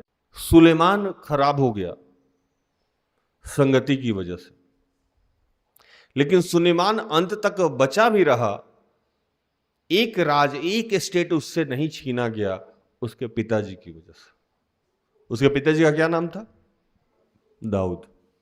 दाऊद की एक भयंकर क्वालिटी थी, वो प्रभु के भय में इतना लिप्त था और प्रभु के मार्ग पे इतना चलता था कि चाह के भी कभी साउल का वो मर्डर नहीं किया। साउल का मर्डर नहीं किया। वही तो मैं समझा रहा था कि वो दुष्ट नहीं था, वो कुकर्मी नहीं था, दुर्बलताएं थी उसमें। एक दिन वो भय विचार में गिर गया, जाके रोने लगा प्रभु से, गिड़गिड़ाने लगा कि प्रभु हो गया गलती, ये मतलब हो जाता है, कभी कभी इंसान है। प्रभु ने उसको माफ कर दिया। लेकिन अगर वो साउल को मार देता तो प्रभु माफ नहीं करता। और इतना अनुग्रह था प्रभु का उसके ऊपर, इतना अनुग्रह था प्रभु के उसके ऊपर कि सुलेमान इतना बिगड़ने के बाद भी सुलेमान को प्रोटेक्ट करके प्रभु रखा कि तुम्हारे पिता, पढ़िएगा उस वचन को, तुम्हारे पिता की वजह से मैंने तुमको एक स्टेट देके रखा, नहीं तो ये भी छीन लेते। सोचिए कि प्रभु आज कह रहा है कि अगर आप प्रभु, क्या ही धन है वो जो यहोवा का भय मानते हैं, उसके मार्ग पे चलते, आपके बच्चे को वो आशीषित अनुग्रहित करेगा ही करेगा, चाहे वो जितने भी उदंड हो। बस अगर वो चलते रहे तो वो 100% हो जाएगा। अगर बच्चे उदंड हो गए तो हो सकता है वो 5% में तब्दील हो जाए, 10% तब्दील हो जाए, लेकिन आपका किया हुआ कार्य प्रभु कभी भूलता नहीं। एक जगह लिखा हुआ है कि यहोवा जब सुलेमान पे क्रोधित हुआ तो पहला राजा 11:12 पढ़ेंगे। इसलिए यहोवा ने सुलेमान से कहा, तुझसे जो ऐसा काम हुआ है और मेरी बंधुआई हुई वाचा और दी हुई विधि तूने पूरी नहीं की, इस कारण मैं राज्य को निश्चय तुझसे छीन कर तेरे एक कर्मचारी को दे दूंगा। तो भी तेरे पिता दाऊद के कारण तेरे दिनों में तो ऐसा ना करूंगा, परंतु तेरे पुत्र के हाथ से राज्य छीन लूंगा। कहा कि भैया हम तो तुमको बर्बाद कर ही देंगे, लेकिन तुम्हारे पिता दाऊद की वजह से तुमको थोड़ा चांस देंगे। सोचिए कि अगर आप प्रभु का भय मानते हैं और प्रभु के मार्ग पे चलते हैं तो आप मर भी जाते हैं तब भी प्रभु को यह याद रहता है, हालेलुया, कि आप मर भी जाएंगे। जैसे कल के डेट में हम स्वर्ग भी चले जाएं तो प्रभु को यह याद रहेगा कि उन्नति मेरी बेटी है और राज इतना काम किया है प्रभु का, उसका प्रतिफल इसको मिलना चाहिए। जैसे मेरे पिताजी प्रभु के भय में चले और प्रभु के मार्ग पे चले, प्रभु के, तो उनका कर्मों का फल मुझे मिला कि मैं आज प्रभु के राज्य में इस्तेमाल किया जा रहा हूं। जैसे दाऊद इतना बड़ा राजा हुआ, उसके कर्म का फल यह मिला कि सुलेमान यरूशलेम मंदिर को बनाया और सुलेमान इतना बड़ा राजा हुआ। सिस्टर एस्थर के जीवन को जब आप देखिएगा तो उनके पिताजी ऐसे स्वभाव के थे कि पूरे परिवार को इकट्ठा करके लेके चलते थे। अकेला अर्निंग हैंड थे लेकिन पूरे भाई बहन सबको लेके चलते थे। उनमें हालांकि दुर्बलता थी, रोज 2 पैक मारते थे, लेकिन उनके कर्मों के अनुसार उनके घर में एक आशीषित बेटी होगी। अगर आज आप प्रभु के भय में चल रहे हैं, हो सकता है कि आपकी नौकरी नहीं हो रही हो, या हो सकता है कि आपकी शादी नहीं हो रही हो, या हो सकता है कि अभी आप धन अर्जित नहीं किए हो सकता है कि आपको मकान नहीं मिल रहा हो, लेकिन प्रभु का जो ये कमिटमेंट है वो फेक नहीं है। आपके मरने के बाद भी उसको याद रहता है कि आपने क्या किया। एक जगह लिखता है कि प्रभु में किया गया कोई भी काम व्यर्थ नहीं। आपने अगर एक्ट में भाग लिया है उसका भी प्रतिफल आपको मिलेगा। आपने अगर एक दिन स्तुति भी किया है उसका भी प्रतिफल मिलेगा। आप अगर किसी को एक गिलास पानी भी पिलाए हैं तो उसका भी प्रतिफल मिलेगा। आपने प्रभु के लिए अगर झाड़ू लगाया है तो उसका भी प्रतिफल मिलेगा। आपके साथ कोई बदतमीजी किया और आप ये जान के कि ये प्रभु के दास दासी हैं या प्रभु के लोग हैं और आप चुपचाप चले गए तो उसका प्रतिफल आपको मिलेगा। हालेलुया। पूरा का पूरा बाइबल यही समझाता है, और ये सिर्फ बाइबल नहीं, हर धर्म में भी यही लिखा है कि जो ईश्वरीय भय में चलता है, ईश्वरीय कर्म पे चलता है, उसके जीवन को प्रभु आशीषित करता है, अनुग्रहित करता है और उस आशीष का मजा वो लेता है। मेरे पिताजी तो क्रिश्चियन नहीं थे, लेकिन आशीष का मजा ले रहा, क्योंकि बेसिक जो रूल है वो हर धर्म में एक ही है। जैसे हमारे क्रिश्चियन धर्म में है माता पिता का आदर करना, किसी भी धर्म में ऐसा थोड़ा लिखा है कि माता पिता की कुटाई करना, नहीं लिखा हुआ। कुरान लिखता है कि मां के पैर में जन्नत है ना। और बाइबल लिखता है कि माता पिता का आदर करो, क्योंकि यह पहली प्रतिज्ञा है जिससे तुम्हारा क्या होगा, भला ही होगा। एक दिन मेरी पत्नी और मेरे में बात हो रही थी। मैंने कहा कि मुझे बहुत कामयाबी चाहिए, इसलिए मैं माता पिता का बद्दुआ ले ही नहीं सकता। वो अच्छे हैं बुरे हैं, हम लोग को खड़ा रहना होगा। या बेटी को भी मैं यही समझता, दादा दादी के खिलाफ नहीं बेटा, क्योंकि मुझे अभी बहुत काम करना बाकी है। मैं वो चाहे अच्छे हों बुरे हों, मैं उनके खिलाफ सुन ही नहीं सकता हूं, क्योंकि मेरा लक्ष्य दूर है और उस लक्ष्य में उनका आशीर्वाद हमको चाहिए ही चाहिए, उनका आशीष हमको चाहिए, उनका अनुग्रह चाहिए। जैसे सिस्टर एस्तर के साथ नॉर्मली कभी मैं चिढ़ भी जाऊं, लेकिन ऐसा नहीं हो सकता है कि मैं उनके साथ उदंड हो जाऊं, बदतमीजी कर लूं, क्योंकि मैं जानता हूं कि अगुआ का रिस्पेक्ट क्या होता है और उनके माध्यम से मुझे कितने आशीष अब तक मिल चुके हैं और आगे कितने मिलने वाले हैं। तो मैं कभी भी वैसा उदंडता उनके साथ नहीं कर सकता हूं। हाँ, कभी मैं चिढ़ा उनके दवा खाने के लिए, खाना खाने के लिए या किसी और बात के लिए कि भैया खा लो, क्यों नहीं खा रही हैं, ये अलग चीज है, लेकिन उदंड होना अलग चीज। ऐसा मैं कई बार माँ बाप के साथ भी कर सकता हूं कि चलो मटन नहीं खाओ, दांत में दर्द हो रहा है, गैस हो जाएगा, वो अलग चीज है।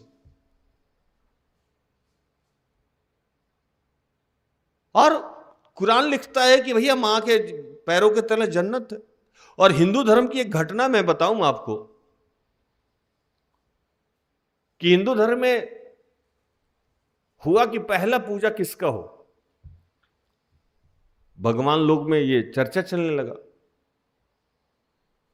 प्रचार अच्छा लग रहा है तो आप लोग हाँ लिखें, जो लोग यूट्यूब पे हैं, कि मैं देखूं कि आप प्रचार सुन रहे हैं कि नहीं सुन रहे, नहीं तो बंद कर देंगे प्रचार अगर आपको अच्छा नहीं लग रहा है तो हिंदू धर्म में मैंने कुरान की बात कही, मैंने अभी बाइबल की बात कही आपको, अब मैं हिंदू धर्म की बात बता रहा हूं आपको कि हिंदू धर्म में एक बार चर्चा चला कि पहला पूजा किसका हो।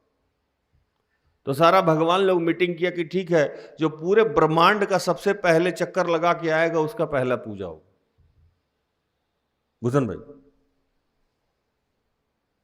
शिव और पार्वती कैलाश पे बैठे हुए थे अकॉर्डिंग टू हिंदू धर्म।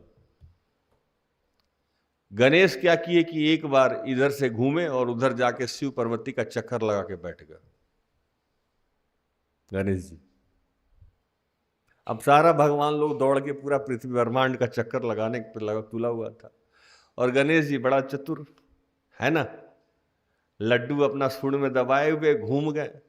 माँ बाप दोनों बैठा हुआ था पत्थर के ऊपर, एक राउंड उन्हीं को लगा लिए, विजयी हो गए, क्योंकि पूरा ब्रह्मांड किसमें सम्माहित है, माँ बाप के अंदर। इसीलिए आप देखे होंगे कि जैसे ही इधर पूजा फंक्शन शुरू होता है तो सबसे पहले गणेश जी की पूजा होती है, और किसी भी पर्व त्योहार में गणेश जी की पहले पूजा होती है, और हमारे यहाँ दशहरा, दिवाली, छठ, ये सारा फंक्शन शुरू होने से पहले गणेश चतुर्दशी मनाया जाता है, उसके बाद ही सारा फंक्शन शुरू होता है।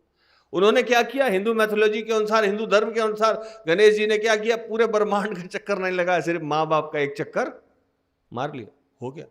किसी भी धर्म में ऐसा नहीं बोला गया, किसी भी धर्म में ऐसा नहीं बोला कि आप हत्या करके आइए, चोरी करके आइए। सब धर्म एक ही सिखाता है, पति के साथ बदतमीजी कीजिए, किसी भी धर्म में नहीं बताया गया है। आप किसी भी धर्म में देख लीजिए तो पति को सर्प से ऊपर रखा गया, माता पिता, और उसके बाद आइएगा तो पति को ऊपर रखा गया। हिंदू धर्म में वगैरह में देखिएगा तो विष्णु जी लोग सोया हुआ है और लक्ष्मी जी लोग का पैर दबाते हुए आपको मिलेंगे। हर धर्म में पति को परमेश्वर के बाद तुल्य स्थान दिया गया। अब यहां पति से लोग झाड़ू लगवा रहे हैं, चटनी पिसवा रहा है ना, डाइपर बदलवा रहा है, कह रहा है आशीष नहीं मिला। कहां मिलेगा? आप ईश्वर से डाइपर बदलवा रहे हो, सोच के देखिए, है ना। ईश्वर से आप झाड़ू लगवा रहे हो, मजबूरी में करवा रहे हो तो ठीक है। अब आप सोच के करवा रहे हो कि नहीं इसको खटाएंगे, हम बैठेंगे, तो कुछ ना कुछ तो भुगत के ही जाएंगे आप, क्योंकि आपके सोच में क्या है कि इसको गुलाम बनाना। आप बीमार हैं, आप समस्या में हैं, आप बहुत काम कर रहे हैं तो वो आपको सपोर्ट कर रहा है, चलो चलेगा। लेकिन आप उसको बेवकूफ बना के आप कर रहे हैं तो ईश्वर भी देख रहा है, अच्छा ये बेवकूफ बना के झाड़ू लगवा रही, चटनी पिसवा रही, डाइपर बदलवा रही है या रूल कर रही है। तो आप देखिए वो बच्चा, वो महिला समस्या में रहती है, कहीं ना कहीं से उस समस्या में रहेगी। मैं क्या समझाना चाहता हूं कि अगर आप यहोवा के मार्ग पे चल रहे हैं, जैसे दाऊद चलता रहा चलता रहा चलता रहा, तो सुलेमान चाहे जितना भी खराब हुआ, प्रभु ने उसको आशीषित किया। अब उसके साथ एक और चीज अगर आप जोड़ दीजिएगा तो सोने पे सुहागा हो जाएगा। उसके साथ अगर आप थोड़ा सा स्तुति आराधना जोड़ दीजिए तो आपको और मजा आने लगेगा। ये काम भी हमको दाऊद सिखाएं, और भी बहुत सारे लोग सिखाएं, लेकिन चूंकि आज दाऊद की ही चैप्टर चल रही। एक दिन मैंने कहानी सुनाया था कि दाऊद जब राजा बना तो वो संदूक, किस चीज का संदूक? वाचा का संदूक अपने घर में रखा और वहां आराधना प्रार्थना करने लगा, गाना गाने लगा।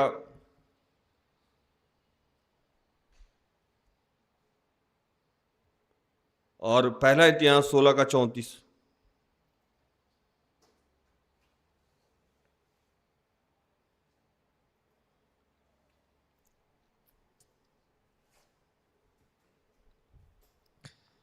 यहोवा का धन्यवाद करो क्योंकि वह भला है, उसकी करुणा सदा की है। और वो गाना गाने लगा और कहने लगा कि उसका धन्यवाद करो, उसकी करुणा सदा की। क्योंकि अगर आप उसके मार्ग पे चल रहे हैं तो हमेशा आपको ये बात याद रखना चाहिए कि उसी की वजह से ये सब कुछ हो रहा है। हम एक निवाला खा रहे हैं उसकी वजह से, आज हमको वस्त्र है उसकी वजह से, घड़ी है उसकी वजह से, अंगूठी है उसकी वजह से, कार है उसकी वजह से, आराधनालय है उसकी वजह से, आशीषित अगुआ मिली उसकी वजह से। तो ये निरंतर बोलते रहना होगा। यही बोलना स्तुति है। जो आज हम लोग गाना गा रहे थे ना, गिन गिन के स्तुति करो। क्या करके स्तुति करो? गिन गिन के, छोड़ छोड़ के नहीं, गिन गिन के। सुबह में एक सेव मिला, गिन लिए, एक रोटी मिला, गिन लिए, आज मटन मिला, गिन लिए, 2 रसगुल्ला मिला, गिन लिए, है ना। पापा आज चॉकलेट ला दिए, गिन दिए, पापा आज फ्रॉक ला दिए, गिन दिए, बुखार हुआ, ठीक हुआ, गिन लिए। हर आशीष, हर अनुग्रह को आप जब कैलकुलेट कर रहे हैं और उसको बोल रहे हैं, इसी को गिन गिन के स्तुति करना कहते हैं। हालेलुया। क्या कहते हैं? गिन गिन के स्तुति करता हूं। जैसे कोई लड़की का तारीफ नहीं करता है, तुम्हारी आंखें, उफ, तुम्हारे बाल नागिन जैसे, है ना, तुम्हारी कमर हिरनी जैसी, है ना, तुम्हारा ओठ चांद जैसे। समझे ना बात? ये लड़की बोलती आ रही, यार गजब लड़का मोहब्बत करता है। वो क्या कर रहा है? गिन गिन के तारीफ कर रहा है, उसका पूरा उसको डिस्क्राइब कर रहा है। तो जब हम वो नासवान चीज को जो बदल सकता है, चेंज हो सकता है या बहुत आयत का मिल सकता है, प्रभु तो एक ही है, तो उसका भी गिन गिन के स्तुति करना चाहिए कि नहीं हम लोगों को? स्तुति करना इसलिए अनिवार्य हो जाता है कि हम घमंडी ना हो जाए। नहीं तो कई बार हमें यह लगने लगता है कि सब मेरी वजह से, और कई बार प्रभु की महिमा को हम छीन लेते हैं। नौकरी मेरी वजह से, हम बहुत अच्छा B.Ed किए इसलिए नौकरी लग गया, शैतान दिमाग में डाल देगा। तो बार बार जब आप गिन रहे हैं सारे अनुग्रह को और वो बोल रहे हैं वही गिन गिन के स्तुति होता है, तो उससे शैतान आपसे दूर भागता है और प्रभु खुश होता है कि पिछला रिकॉर्ड याद रखा, इसको नया देते जाओ, नया देते जाओ, नया देते जाओ। आपके जीवन में दो टाइप के लोग होते होंगे। एक जिसके लिए कुछ भी करिए वो बोलता है कुछ किए हैं आप मेरे लिए, तो उसके लिए आपको करने का मन करता है नहीं। लेकिन अगर आप किसी के लिए 1 साल पहले भी चॉकलेट दिए, जब मिले, अरे अनामिका कितनी अच्छी हो, पिछले साल एक चॉकलेट खिलाई थी, क्या टेस्टी चॉकलेट था वो, है ना। फिर 4 दिन बाद वो मिले, अरे अनामिका मजेदार चॉकलेट था यार, कहां से ली थी, थैंक यू, वैसा तो हम खाए ही नहीं थे। एक दिन अनामिका क्या करेगी, अरे क्या करोगे बेटा, फिर से वो चॉकलेट ढूंढ के ले आएगी या उससे बेहतर चॉकलेट लेके आएगी। मुझे बोलने की जरूरत, सच्चाई है कि नहीं है, सही बोल रहा हूं मैं। इसीलिए स्तुति बहुत इफेक्टिव हो जाता है एक धर्म के मार्ग पे चलने वाले लोगों के। और दाऊद को यह पता था, यह मंत्र पता था। जब वो गोलियत के पास पहुंचा, दाऊद जब गोलियत के पास पहुंचा और उसके हाथ में गुलेल था और पत्थर था, तो एक बड़ी अजीब घटना घटी दाऊद और गोलियत के बीच में। गोलियत दाऊद को अपने सामर्थ्य के बारे में बता रहा था। बहुत ध्यान से सुनिएगा। गोलियत बोला, तू कीड़ा समान, चमगादड़ समान, चूहा समान है, हमसे लड़ेगा। वो क्या बोला, हमसे? देख देख। वो किसकी महिमा कर रहा था, अपनी। और दाऊद बोला, तू खातना रहित, खातना रहित मतलब तू ईश्वर को मानने वाला नहीं है, हमसे लड़ेगा। पहले भी ईश्वर के सामर्थ्य से हम अपने मेमने को शेर में से के मुंह से निकाल के ले आए, तुमको तो ऐसे ईश्वर के सामर्थ्य से हम उड़ा देंगे। अरे वो वहां गिन रहा था कितने बार शेर के मुंह से ईश्वर के सामर्थ्य से अपनी मेमना को छुड़ा के लाया, कितने बार क्या हुआ। वो क्या किया, स्तुति कर रहा था, गा नहीं रहा था लेकिन बोल रहा था। अब गजल का है गाना हो या पोयम हो, बात तो एक ही हो गया ना। किसी लड़की पे अगर हम कविता कहें या गाना कहें या गजल कहें या शायरी कहें, बात तो तारीफ ही है ना उसकी। दाऊद वहां इस बात को याद करा के ईश्वर को खुश कर दिया। अच्छा, दाऊद को इतना पुरानी बात, इतनी पुरानी बात याद है।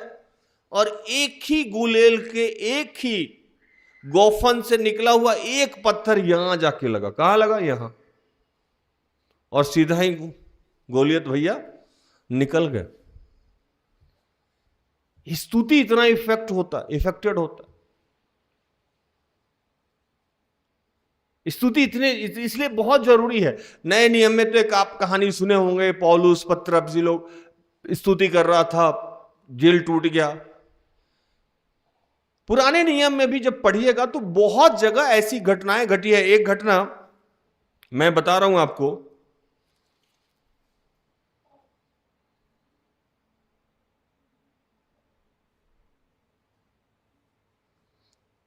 दाऊद हर बार ये बात कहता था। एक जगह लिखा हुआ है 17 का 16 पढ़िए, पहला इतिहास। तब दाऊद राजा भीतर जाकर यहोवा के सम्मुख बैठा और कहने लगा, हे यहोवा परमेश्वर, मैं क्या हूँ और मेरा घराना क्या है कि तूने मुझे यहाँ तक पहुँचाया है।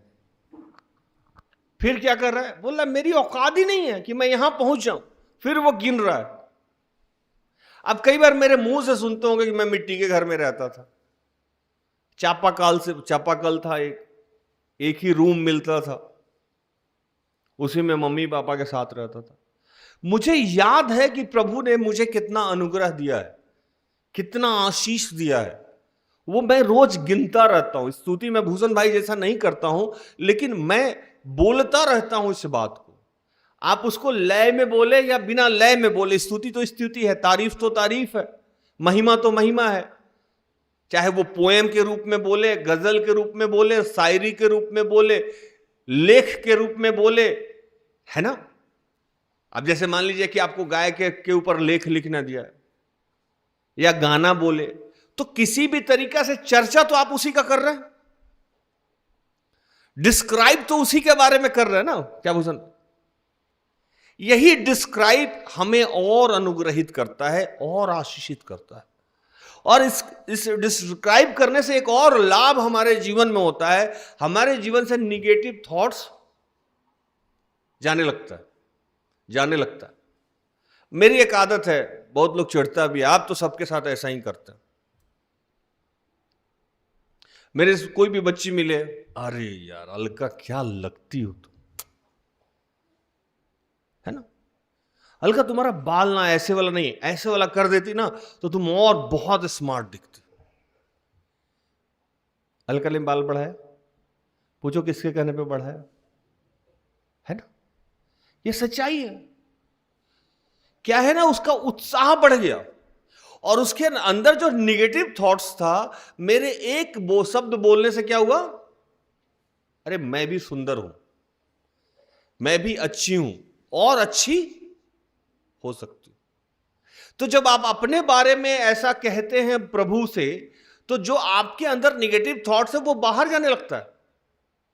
क्योंकि शैतान बताता है आपको कि आपके जीवन में कुछ भी आशीष नहीं है, कोई अनुग्रह नहीं है। अगर आप मोटे हो गए हैं तो दुबले नहीं हो सकते, अगर आप पतले हैं तो मोटे नहीं हो सकते हैं, आप काले हैं तो गोरे नहीं हो सकते हैं, आप अच्छा बोल नहीं सकते हैं। जब मैं पहली बार पुलपिट पे आया तो शैतान बोला तू प्रचार करेगा, तू। और मैं बार बार सिस्टर एस्तर को बोलता था मैं नहीं जाऊंगा प्रचार करने, मैं नहीं जाऊंगा प्रचार करने, मैं नहीं जाऊंगा। आप समझ नहीं रही है कि मेरे साथ क्या होने वाला है। मैं एक शब्द बाइबल के बारे में बोल नहीं सकता हूं, बाइबल तो मुझे खोलना नहीं आता। और सिस्टर एस्तर बोलती थी कि हो जाएगा, हो जाएगा, हो जाएगा। और मैं रामपुर में पहली बार पुलपिट पे गया और उस दिन सुनील भाई सोए नहीं। सुनील भाई को पहले आदत था, हर प्रचार में सो जाते थे। ये सोचे अरे बाप रे प्रचार भी होता है, जगे रह गए, पहली बार नहीं सोए। क्या सुनील भाई सही है कि नहीं? ये भी सोचा ये आदमी इतना प्रचार कैसे कर रहा है। मजा आया सबको प्रचार सुन, मुझे भी बड़ा मजा आया अपने आप को सुन के। कई बार बेटी मेरी कहती है अपना ही प्रचार कौन सुनता है पापा, मैं सुनता हूं बेटा, क्योंकि हम लोग बोलते वहां नहीं है, पवित्र आत्मा बोलता रहता है, इसलिए बाद में हमको सुनना पड़ता है कि पवित्र आत्मा और क्या क्या सिखाया। आप मेरे शरीर के माध्यम से जो प्रचार हो रहा है, जितना एक्साइटेड आप है उससे ज्यादा एक्साइटेड होकर हम रात में सुनते हैं, आपको बिलीव नहीं हो। और जितना आपको सीखने को मिलता है उतना भी मुझे भी सीखने को मिलता है। ऐसा नहीं है कि मैं नहीं सीखता हूं, मैं कोई बहुत भारी ज्ञानी पंडित हूं ना, मुझे कुछ आता ही नहीं है। एक ही आदमी को रोज अलग अलग वचन देके भेजा जाए और वो बाइबल घोल के तो नहीं पिया होगा ना कोई आदमी, कैसे बोलेगा रोज डिफरेंट डिफरेंट टॉपिक पे, डिफरेंट डिफरेंट मैसेज पे, और रोज लोगों को बहुत मजा आता है। तो इसका मतलब कोई शक्ति है जो काम करता है, कोई सामर्थ्य है वो काम करता है, और उस सामर्थ्य को उसका क्रेडिट मिलना चाहिए। ये समझना चाहिए कि जब हम स्तुति करते हैं तो उसको क्रेडिट देते हैं, और जब नहीं करते हैं तो क्रेडिट नहीं देते हैं। तो जब इंसानी स्वभाव है कि अगर हम किसी को क्रेडिट नहीं देंगे, बार बार क्रेडिट नहीं देंगे, बार बार क्रेडिट नहीं देंगे, तो वो आपके जीवन से ऐसे ही दूर चला जाएगा। अगर वो कोई काम नहीं भी कर रहा है और आप फेक क्रेडिट भी दे रहे हैं तो वो आपके पास चला जाएगा, है ना। अब हम बोले कि आरती हमसे बहुत प्यार करती है, बहुत प्यार करती है, बहुत प्यार करती है। हम जानते हैं कि आरती हमसे प्यार नहीं करती। एक उदाहरण के तौर पे कह रहा है, रोज हम जाके बोले आरती तुम हमसे प्यार करती हो, तुम मेरा बहुत ध्यान रखती हो। एक दिन के बाद आरती सच में ऐसा करने लगी। और प्रभु के बारे में तो, पिता के बारे में तो लिखा है कि पिता जलनशील परमेश्वर क्या है, जलता है। अगर आप कहें कि मेरा भोजन मेरे पति के माध्यम से मिलता है तो कौन जला? इस पर जल गया एक बार। अच्छा, सुनील खिलाया तुमको, बताते हैं, है ना। या हम बोले कि राज भैया फ्रॉक दिए। अच्छा, राज फ्रॉक दिया तो बताते हैं। भूषण ना मेरा बहुत ध्यान रखता है। अच्छा, हाथ जला देते हैं। मतलब एक उदाहरण दिए। ये क्रेडिट कभी भी, एक धर्मी व्यक्ति को क्रेडिट कभी भी किसी इंसान को नहीं देना चाहिए। अगर कोई क्रेडिट दे भी, जैसे सिस्टर एस्टर हमको कई बार थैंक यू बोलते, अभी भी कुछ काम के लिए थैंक यू बोले, मैंने कहा मैंने कुछ नहीं, उधर लोग बोलता है क्या अच्छा प्रचार, उधर अच्छे वक्ता, उधर। ये गिन गिन के स्तुति करना इसको कहते हैं। आप, ये दाऊद को बहुत अच्छे से पता था। और जब जब ये काम किया गया है, वो आदमी तरक्की किया है, और जब जब वो करना बंद कर दिया, उसका विनाश हो गया। एक जगह और जाते हैं हम। सुलेमान यरूशलेम मंदिर बना लिया, और उसमें अब वाचा का संदूक प्लान किया जा रहा था, रखा जा रहा था। वाचा के संदूक में कुछ नहीं था। जब कई बार मैंने आपको बताया कि वाचा का संदूक कैसे बना था, ये भी मैंने बताया था, और वाचा के संदूक में क्या रखा जाता है ये भी मैंने आपको बताया। क्योंकि ये बहुत सारे लोगों को नहीं पता है, पुराने नियम को समझना बड़ा टफ होता है, मुझे भी समझ में नहीं आता है, पवित्र आत्मा की कृपा होती है। तो पहले तो जान ले कि उस दिन जो वाचा का संदूक यरूशलेम में रखा गया था, उसमें क्या था। पढ़िए भूषण भाई, 5:10, दूसरा इतिहास।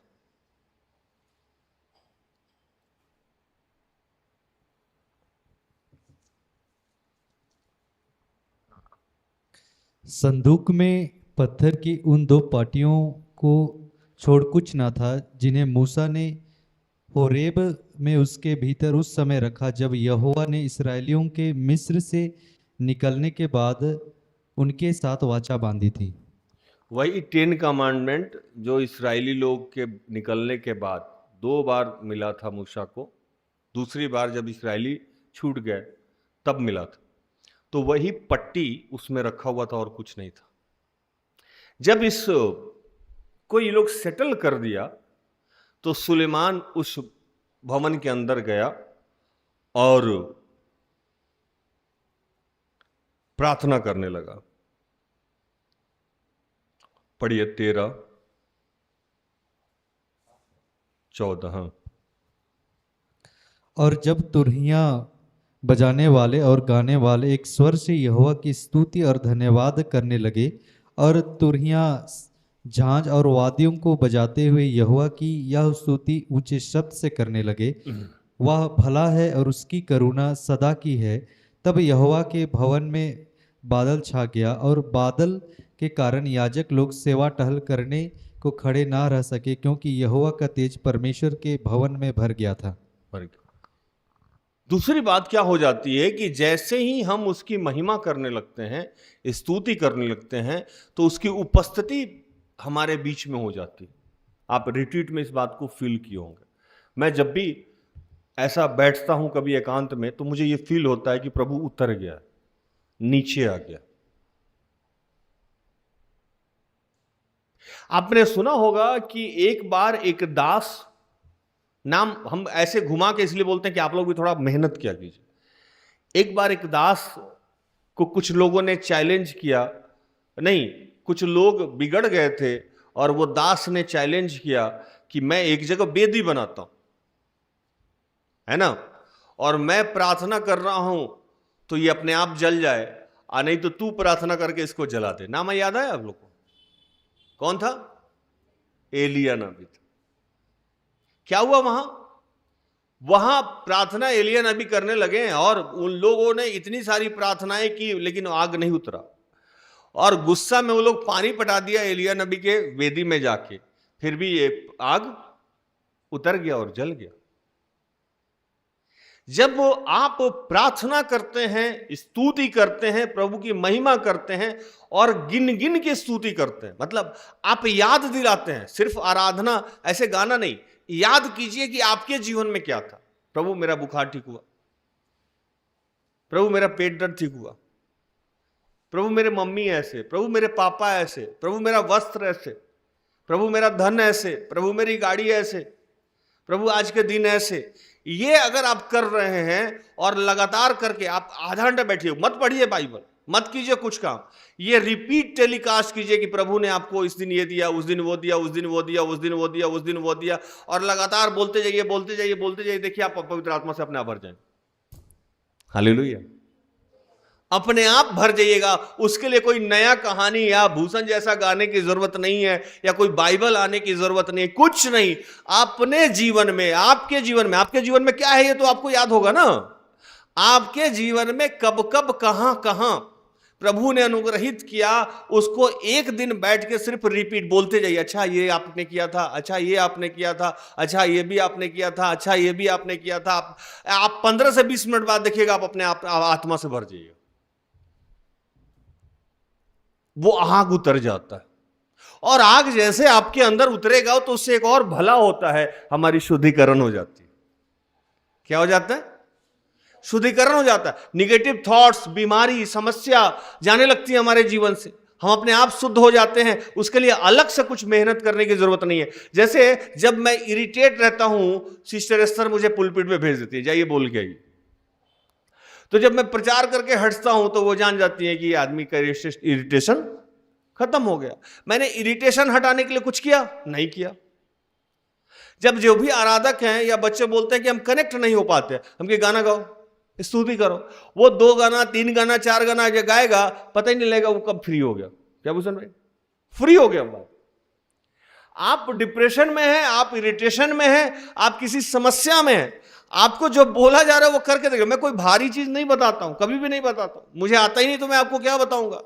आप करके देख लो। पति पत्नी में लड़ाई हो रही है, बच्चे आपकी बात नहीं सुन रहे हैं, मां बाप में समस्या है, घर बीमारी से तंग है, शादी नहीं हो पा रहा है, या जॉब नहीं, किसी भी समस्या में है, आप हतोत्साहित होने लगे, आप दुखी होने लगे, आप एक जगह बैठ जाइए, किसी एक जगह बैठ जाइए, 15 मिनट मोबाइल को साइड कीजिए, 15 से 20 मिनट बैठ जाइए और लगातार उन चीजों को दोहराइए जो आपके जीवन में अच्छा हुआ। कई बार मैं यूथ क्लास में बोलता भी रहा हूं कि अगर आदमी 2 नोट्स बनाए, 2 पेज बनाए, एक पेज पे लिखे कि प्रभु ने उसके जीवन में अब तक क्या क्या किया है, और एक पे लिखे अब तक क्या क्या नहीं किया है, कौन भर जाएगा पहले? जो किया हुआ है, जो नहीं किया हुआ बहुत छोटा होगा।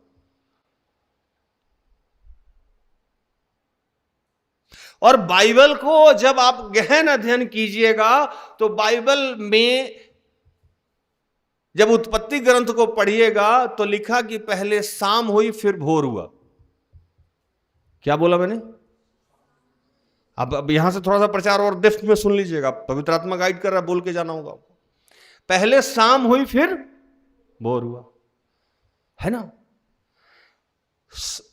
डेट कब चेंज हो जाता है? अरे बताइए ना, डेट कब चेंज होता है? 12 बजे रात्रि में। 12 बजे रात्रि में पीएम से एएम में कन्वर्ट हो जाता है सारी चीजें, भूषण भाई, है ना? लेकिन एएम होते ही अंधेरा में कुछ बदलाव होता है क्या? नहीं, कोई चेंजेस नहीं। रात्रि वैसे ही दिखती है लेकिन दिन बदल गया, डेट बदल गया। अगर हमारे और आपके पास घड़ी नहीं रहे तो शाम का 8 और रात के 12 में हमको कोई फर्क समझ में नहीं है। यह समझ में कब आता है? जब सूर्योदय होता है, जब उजाला होता है 4 बजे 5 बजे के बाद, तब समझ में आता है। अगर घड़ी का निर्माण नहीं हुआ रहता तो हमको लगता हम पुराने ही डेट में। वैसे ही हमारे जीवन में प्रभु काम करना शुरू कर देता है लेकिन हमको लगता है कि हम वहीं हैं। हालेलुया। बदलता हुआ कुछ दिखता नहीं है।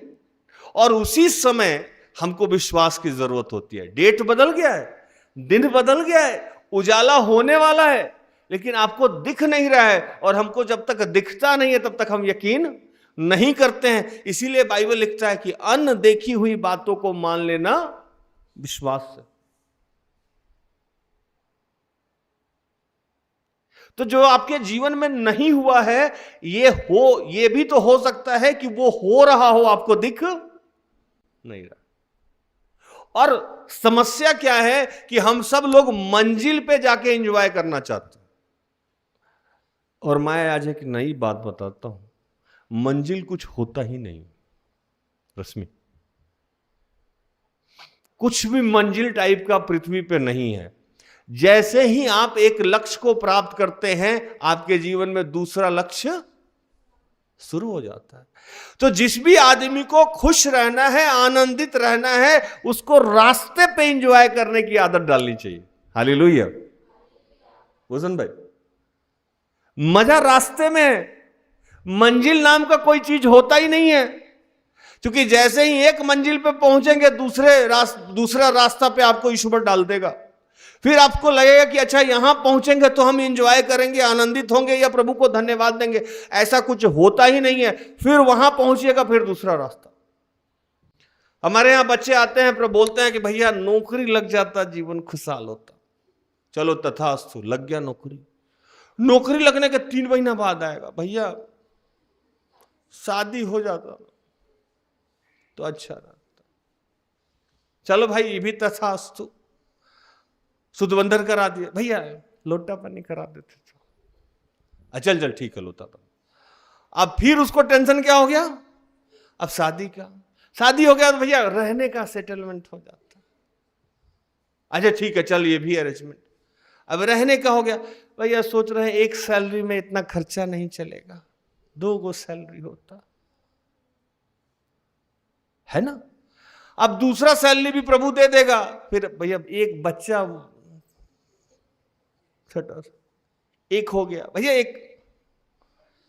अरे गजब है यार, कहां खुश रहोगे तुम जाके। और वैसा कौन सा जगह मिलेगा जहां तुम वेदी बना के स्तुति करोगे। तुम तो वेट कर रहे हो कि अब ये हो जाएगा तो करेंगे, अब तो ये हो जाएगा तो करेंगे। इसीलिए मैंने आज आपको कहा कि मंजिल नाम का कोई चीज नहीं होता है। 50 साल से तो मैं ढूंढ रहा हूं कि कहीं जाके सुकून से जीऊं। रोज एक नया काम मेरे लाइफ में रहता है, काम ही खत्म नहीं होता। पता लगा किसी दिन कब्र में डाल देगा सब यहां का उठा के, वो भी नया चीज सोचे। एक आदमी गया गोवा, वहां देखा कि एक फ्रांसिस, क्या है नाम उनका, सेम फ्रांसिस, बोला उनका बॉडी वैसा ही है। मन में सोच रहा है कि मेरा भी बॉडी मत दफनाना, वो देख लेते हैं कि वो कैसे पड़ा हुआ है वहां। सुनील भाई, उसी टाइप का कोई इंतजाम कीजिएगा। आप खर्चा लगेगा कोई बात नहीं, पैसा का इंतजाम किया जाए। बॉडी को वैसे ही रख दीजिएगा एकदम। क्या सही रहेगा कि नहीं रहेगा? हाँ, मतलब कुछ बड़ा सोचो लाइफ में। सही है कि नहीं? सही। सुकून कुछ नहीं है, मंजिल कुछ नहीं है। आज एक और बात आप सुन लीजिए कि स्तुति कीजिएगा तो रास्ते में एंजॉयमेंट होगा। जहां है वहीं एंजॉयमेंट होगा। आप जितने भी प्रभु के दास दासी को देखे होंगे, उनमें एक बहुत अच्छी आदत थी।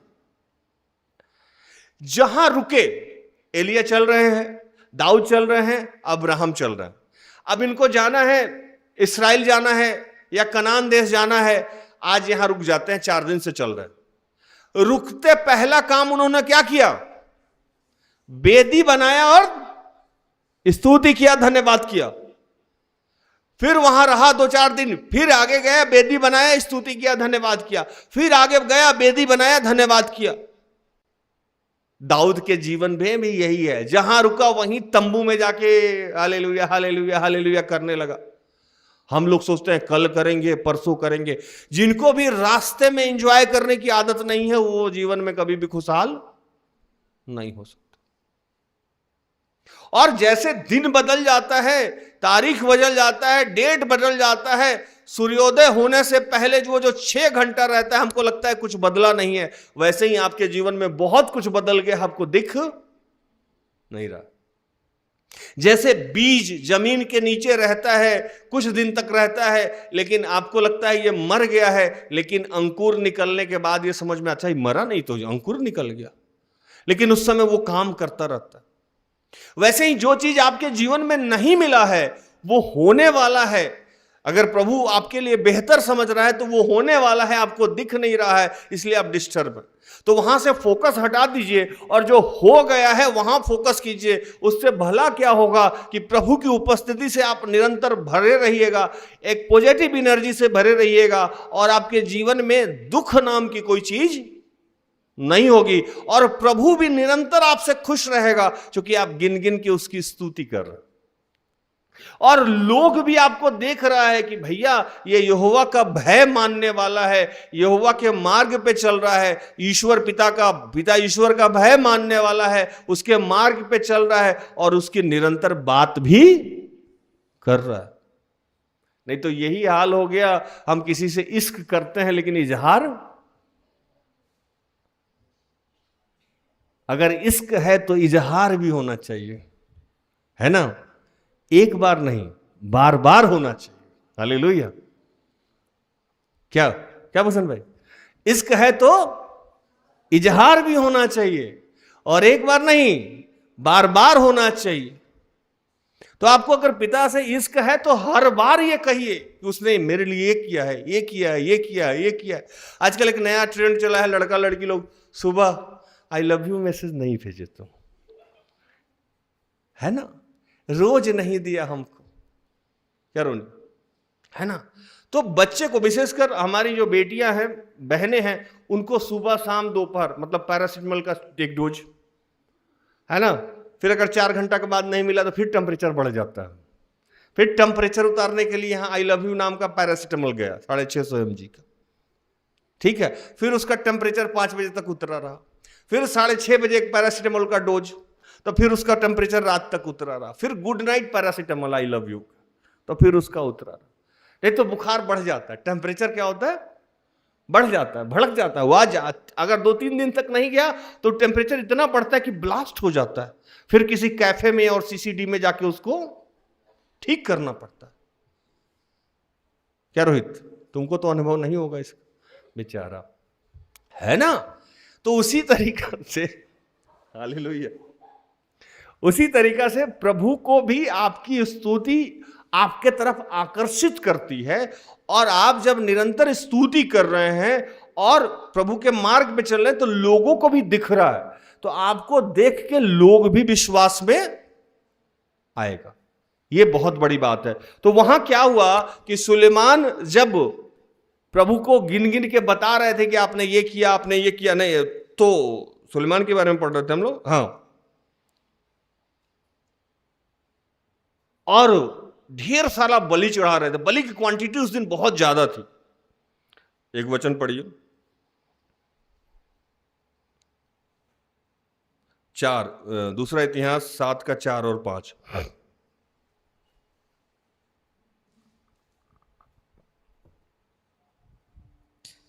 तब सब प्रजा समेत राजा ने यहोवा को बलि चढ़ाई। राजा सुलेमान ने 22,000 बैल और 1,20,000 भेड़ बकरियां चढ़ाई। यूं पूरी प्रजा समेत राजा ने यहोवा के भवन की प्रतिष्ठा की। बताइए, यरूशलेम में मंदिर बन रहा था तो वहां क्वांटिटी बलि का, उस समय बलि प्रथा थी, यीशु आए नहीं थे, यीशु के बलिदान के बाद ये बंद हो गया। लिखता है कि 20,000 बैल और 1,20,000 भेड़। सोच के देखिए रखा कहां होगा। और उस प्रार्थना के दरमियान फिर एक काम हुआ कि जब सुलेमान बता रहा था कि प्रभु तू हमको कहां से कहां तक लाया और बेदी बनाया, तो बेदी को उन्होंने माचिस से नहीं जलाया था। पढ़िए वचन में 7 का 1। जब सुलेमान यह प्रार्थना कर चुका तब स्वर्ग से आग ने गिरकर होम बलियों तथा अन्य बलियों को भस्म किया और यहोवा का तेज भवन में भर गया। उस वेदी को कौन जला दिया? यहोवा का आग स्वर्ग से गिरा। जैसे ही आप गिन गिन की स्तुति कर रहे हैं, प्रार्थना में बैठते हैं, तो प्रभु की उपस्थिति आपके बीच में उतरने लगती। जब अंशुराज मेरे पास आई तो हम लोग कुछ नहीं किए थे, हम लोग सिर्फ प्रभु की स्तुति करते थे, और वो आग इसके अंदर उतर गया और इसके जीवन में जो नकारात्मक शक्ति था वो जल के बाहर चला। एक डंटा भी कभी मारे तुमको हम लोग? कोई जड़ी बूटी बांधे, कुछ खिलाएं, कुछ पिलाएं? नहीं, हम लोग स्तुति कर रहे थे। और जिस दिन पूर्ण रूप से पूरी स्वतंत्र हुई, उस दिन भी हम यहीं खड़े थे और स्तुति ही कर रहे थे, प्रभु का बखान कर रहे थे, प्रार्थना कर रहे थे, और पूर्णतः स्वतंत्र। प्रभु की तेज इतनी उपस्थिति इतनी भर गई सुलेमान के मंदिर में कि लोग वहां टिक नहीं पा रहा था। आज आपके घर में भी, आपके शरीर रूपी मंदिर में भी इतनी तेज हो जाएगी, अगर आप चलते फिरते उठते बैठते उसका बखान कर रहे हैं, उसकी स्तुति कर रहे हैं, उसकी महिमा कर रहे हैं, तो अगल बगल के लोग भी आपसे प्रभावित होने लगेंगे, देखने लगेंगे, और आपके घर की समस्या किसी राज और किसी स्थर्दी की जरूरत नहीं पड़ेगी, अपने आप समाप्त हो जाएगी। मैं प्रचार समाप्त कर रहा हूं, बहुत बोल चुका हूं।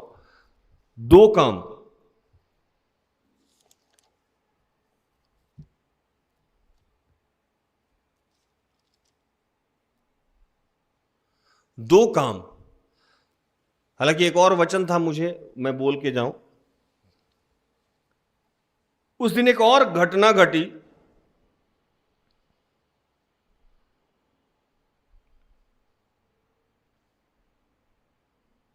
सुलेमान को रात में दर्शन मिला।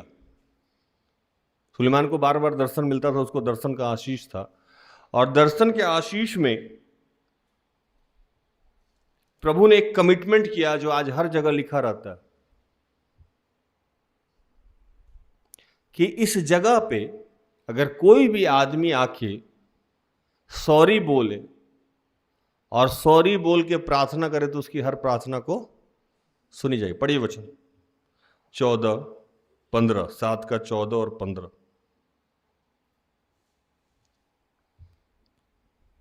तब यदि मेरी प्रजा के लोग जो मेरे कहलाते हैं दीन होकर प्रार्थना करें और मेरे दर्शन के खोजी होकर अपनी बुरी चाल से फिरें, तो मैं स्वर्ग में से सुनकर उनका पाप क्षमा करूंगा और उनके देश को ज्यों का त्यों कर दूंगा।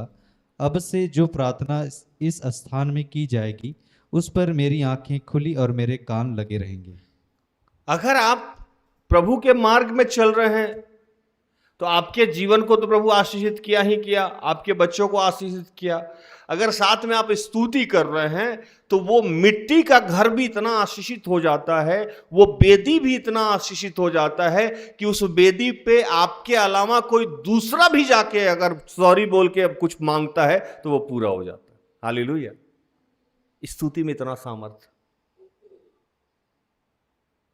जैसे ये बेदी जो स्टेज के ठीक पीछे बेदी है, वो सिस्टर एस्थर का बेदी है। किसका बेदी है? लेकिन प्रार्थना आप लोग भी करती हैं तो सुना जाता है। वो आग उनकी वजह से उतरा है, वो सामर्थ्य इस प्रार्थना उदार सेवकाई में उनके शरीर के माध्यम से प्रभु भेजा है। लेकिन आज हम जैसे तुच्छ प्राणियों का भी कल्याण हो गया। तो आपके स्तुति में इतनी सामर्थ है कि आपका तो जीवन बदलेगा ही बदलेगा। जिस घर में, जिस जगह पे बैठ के आप स्तुति कर रहे हैं, उस जगह पे कोई और बैठ के भी अगर स्तुति कर ले तो उसका भी जीवन बदल जाएगा। जैसे मैंने आपको बताया, वो गोवा में किसका बॉडी रखा गया? हाँ, सन फ्रांसिस जेवियर का। वहां कोई अभी भी प्रार्थना करता है तो उनकी उतनी प्रार्थना हाई लेवल की हो गई थी कि वो जगह, वो मिट्टी का ईंट का बना हुआ जगह, आज भी वहां प्रार्थना सुनी जाती। आपका घर आशीषित हो जाएगा। अगर कोई बाहरी भी आके प्रार्थना करेगा सॉरी बोल के तो उसकी भी प्रार्थना सुनी जाएगी। सोचिए आप में कितना ताकत है, और इस ताकत के लिए बहुत कुछ करने की जरूरत नहीं है। प्रभु के मार्ग पे बने रहना है और स्तुति आराधना करते रहना हो, और इसका सबसे पहले प्रतिफल आपको भी मिलेगा, दूसरा प्रतिफल आपके बच्चों को भी मिलेगा, और तीसरा प्रतिफल आपके बाकी लोगों को भी मिलेगा अगर वो आपके सराउंडिंग में है तो। हालेलुया। प्रभु इन सारे वचनों से आप सबको और मुझे भी आशीषित करे। आमीन।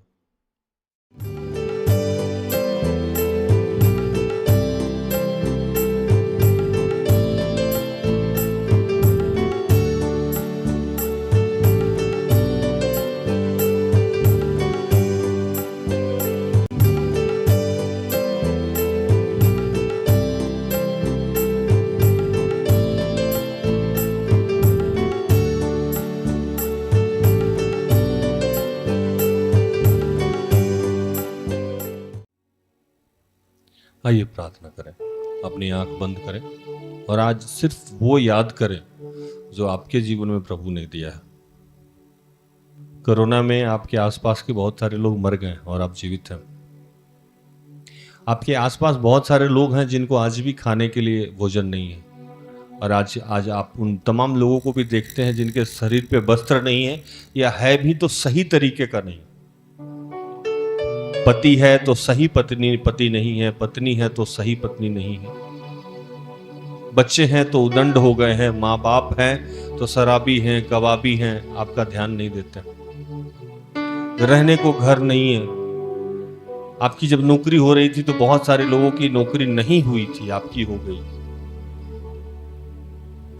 आप अनाथ थे, प्रभु ने आपका परवरिश कर दिया।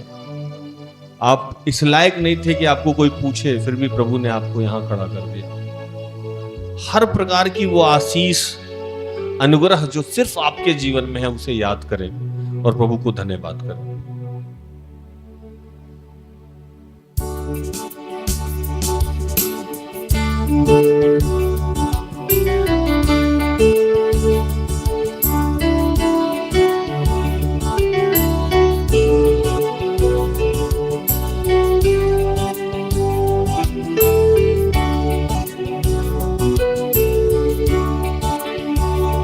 धन्यवाद की स्तुति गाऊंगा, यीशु मेरे खुदा। पुकार तेरे है बेसुमार, कोटि कोटि स्तुति धन्यवाद। धन्यवाद के साथ स्तुति गाऊंगा, यीशु मेरे खुदा। उपकार तेरे है बेशुमार, कोटि कोटि स्तुति धन्यवाद। कि हे पिता, रिट्रीट को तूने सफल किया, बारिश में अपना नियंत्रण रहा, वक्ता पे आपका नियंत्रण रहा, आराधक पे, एक्ट पे, एक्शन सॉन्ग पे, आरंभिक और अंतिम प्रार्थना पे। जितने लोग आए आशीषित ढंग से आए, आशीषित ढंग से गए। साउंड सिस्टम, इंटरनेट, जनरेटर, हर चीज पे आपका नियंत्रण रहा प्रभु। और अब तक यहाँ के सारे कार्यक्रम को आपने आशीषित किया है, अनुग्रहित किया है। सिस्टर एस्तर जैसे दास दासी हमारे जीवन में दिए हैं, अच्छी पत्नी देने के लिए, अच्छी बेटी देने के लिए, अच्छे भाई बहन, अच्छे सहयोगी, आराधक आराधिका, सहयोगी भाई बहन देने के लिए तेरा धन्यवाद करते हैं। धन्यवाद करते हैं प्रभु, हम जहाँ कार्य करते हैं उन लोगों के लिए हमें किसी भली वस्तु की घटी नहीं है। तू निरंतर तीनों वक्त हमें भोजन देता है, जब भी जो भी इच्छा होती है हम खा लेते हैं, पहन लेते हैं। प्रभु तेरा धन्यवाद करते हैं। और सबसे बड़ी बात प्रभु कि तूने पृथ्वी पे यीशु को हमारे लिए भेजा। उनके यहाँ आने से, मारे जाने से, गाड़े जाने से, हमारे पुराने जीवन से तूने हमें मुक्त किया और उनके पुनरुत्थान से हमें एक नया जीवन दिया। हम इसलिए तेरा धन्यवाद करते हैं। योग्यता से बढ़ के दिया है अपनी दया से तूने मुझे। योग्यता से बढ़ के दिया है अपनी दया से तूने मुझे। मांगने से ज्यादा मिला मुझे, आभारी हूँ प्रभु मैं।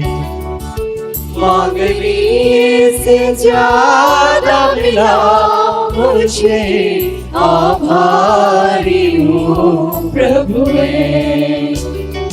धन्यवाद के साथ स्तुति गाऊंगा, यीशु मेरे खुदा। उपकार तेरे बेशुमार, कोटि कोटि स्तुति धन्यवाद। हे पिता, तूने हम सबके बीमारी से हमें मुक्त किया, नकारात्मक शक्ति से हमें मुक्त किया। हमारे परिवार में पति पत्नी के बीच, बच्चों के बीच जो भी समस्याएं थी, जमीन संबंधित जो भी समस्या थी, हम निसंतान थे, तूने हमें संतान का आशीष दिया। हमें अरे कर्ज से तूने हमें मुक्त किया और हमें अपने अभिषेक से भरा। हम तेरा धन्यवाद करते हैं। तू है सच्चा जिंदा खुदा, तुझ पर ही भरोसा मेरा। तू है सच्चा जिंदा खुदा, तुझ पर ही भरोसा मेरा। सेवा पूरी करके पाऊंगी ना प्रभु ऐसा दो वरदान। सेवा पूरी करके पाऊंगी ना प्रभु ऐसा दो वरदान।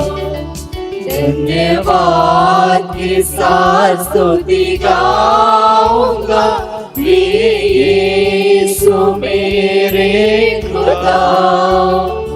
उपकार तेरी बेशुमार, कोटि कोटि स्तुति धन्यवाद। धन्यवाद करते हैं प्रभु तेरे तमाम आशीष और अनुग्रह के लिए, जो हम गिन भी नहीं सकते। इतना अनुग्रह आशीष दिया जिसके लायक भी हम नहीं थे प्रभु, वो भी आपने हमें दिया है। और सबसे बड़ी बात, हमें विश्वास का दान दिया है। और अपने राज्य के विस्तार में हम चाहे जितने भी दुर्बल हो, हमारा इस्तेमाल करते हैं प्रभु। हम आपका धन्यवाद करते हैं और इन तमाम प्रार्थना को प्रभु यीशु के जीवित और पवित्र नाम से मांगते हैं। दया से सुनो, स्वर्ग के राज में ग्रहण कर, आमीन। तो धन्यवाद, प्रभु आप सबको आशीष दे। आशा करते हैं कि आज की प्रार्थना से, आराधना से, वचनों की उद्घोषणा और अंतिम प्रार्थना से प्रभु ने आप सबको स्पर्श किया होगा। प्रार्थना परिवार निरंतर आपका आभारी है कि आप हमारे साथ हैं, हमारा सहयोग करते हैं। तो मुझे इजाजत दीजिए, प्रभु आपको आशीष दे। जय यीशु साहब। सारे दिल से, सारे मन से तेरी आराधना मैं करूं, तेरी आराधना मैं करूं। सारे दिल से, सारे मन से तेरी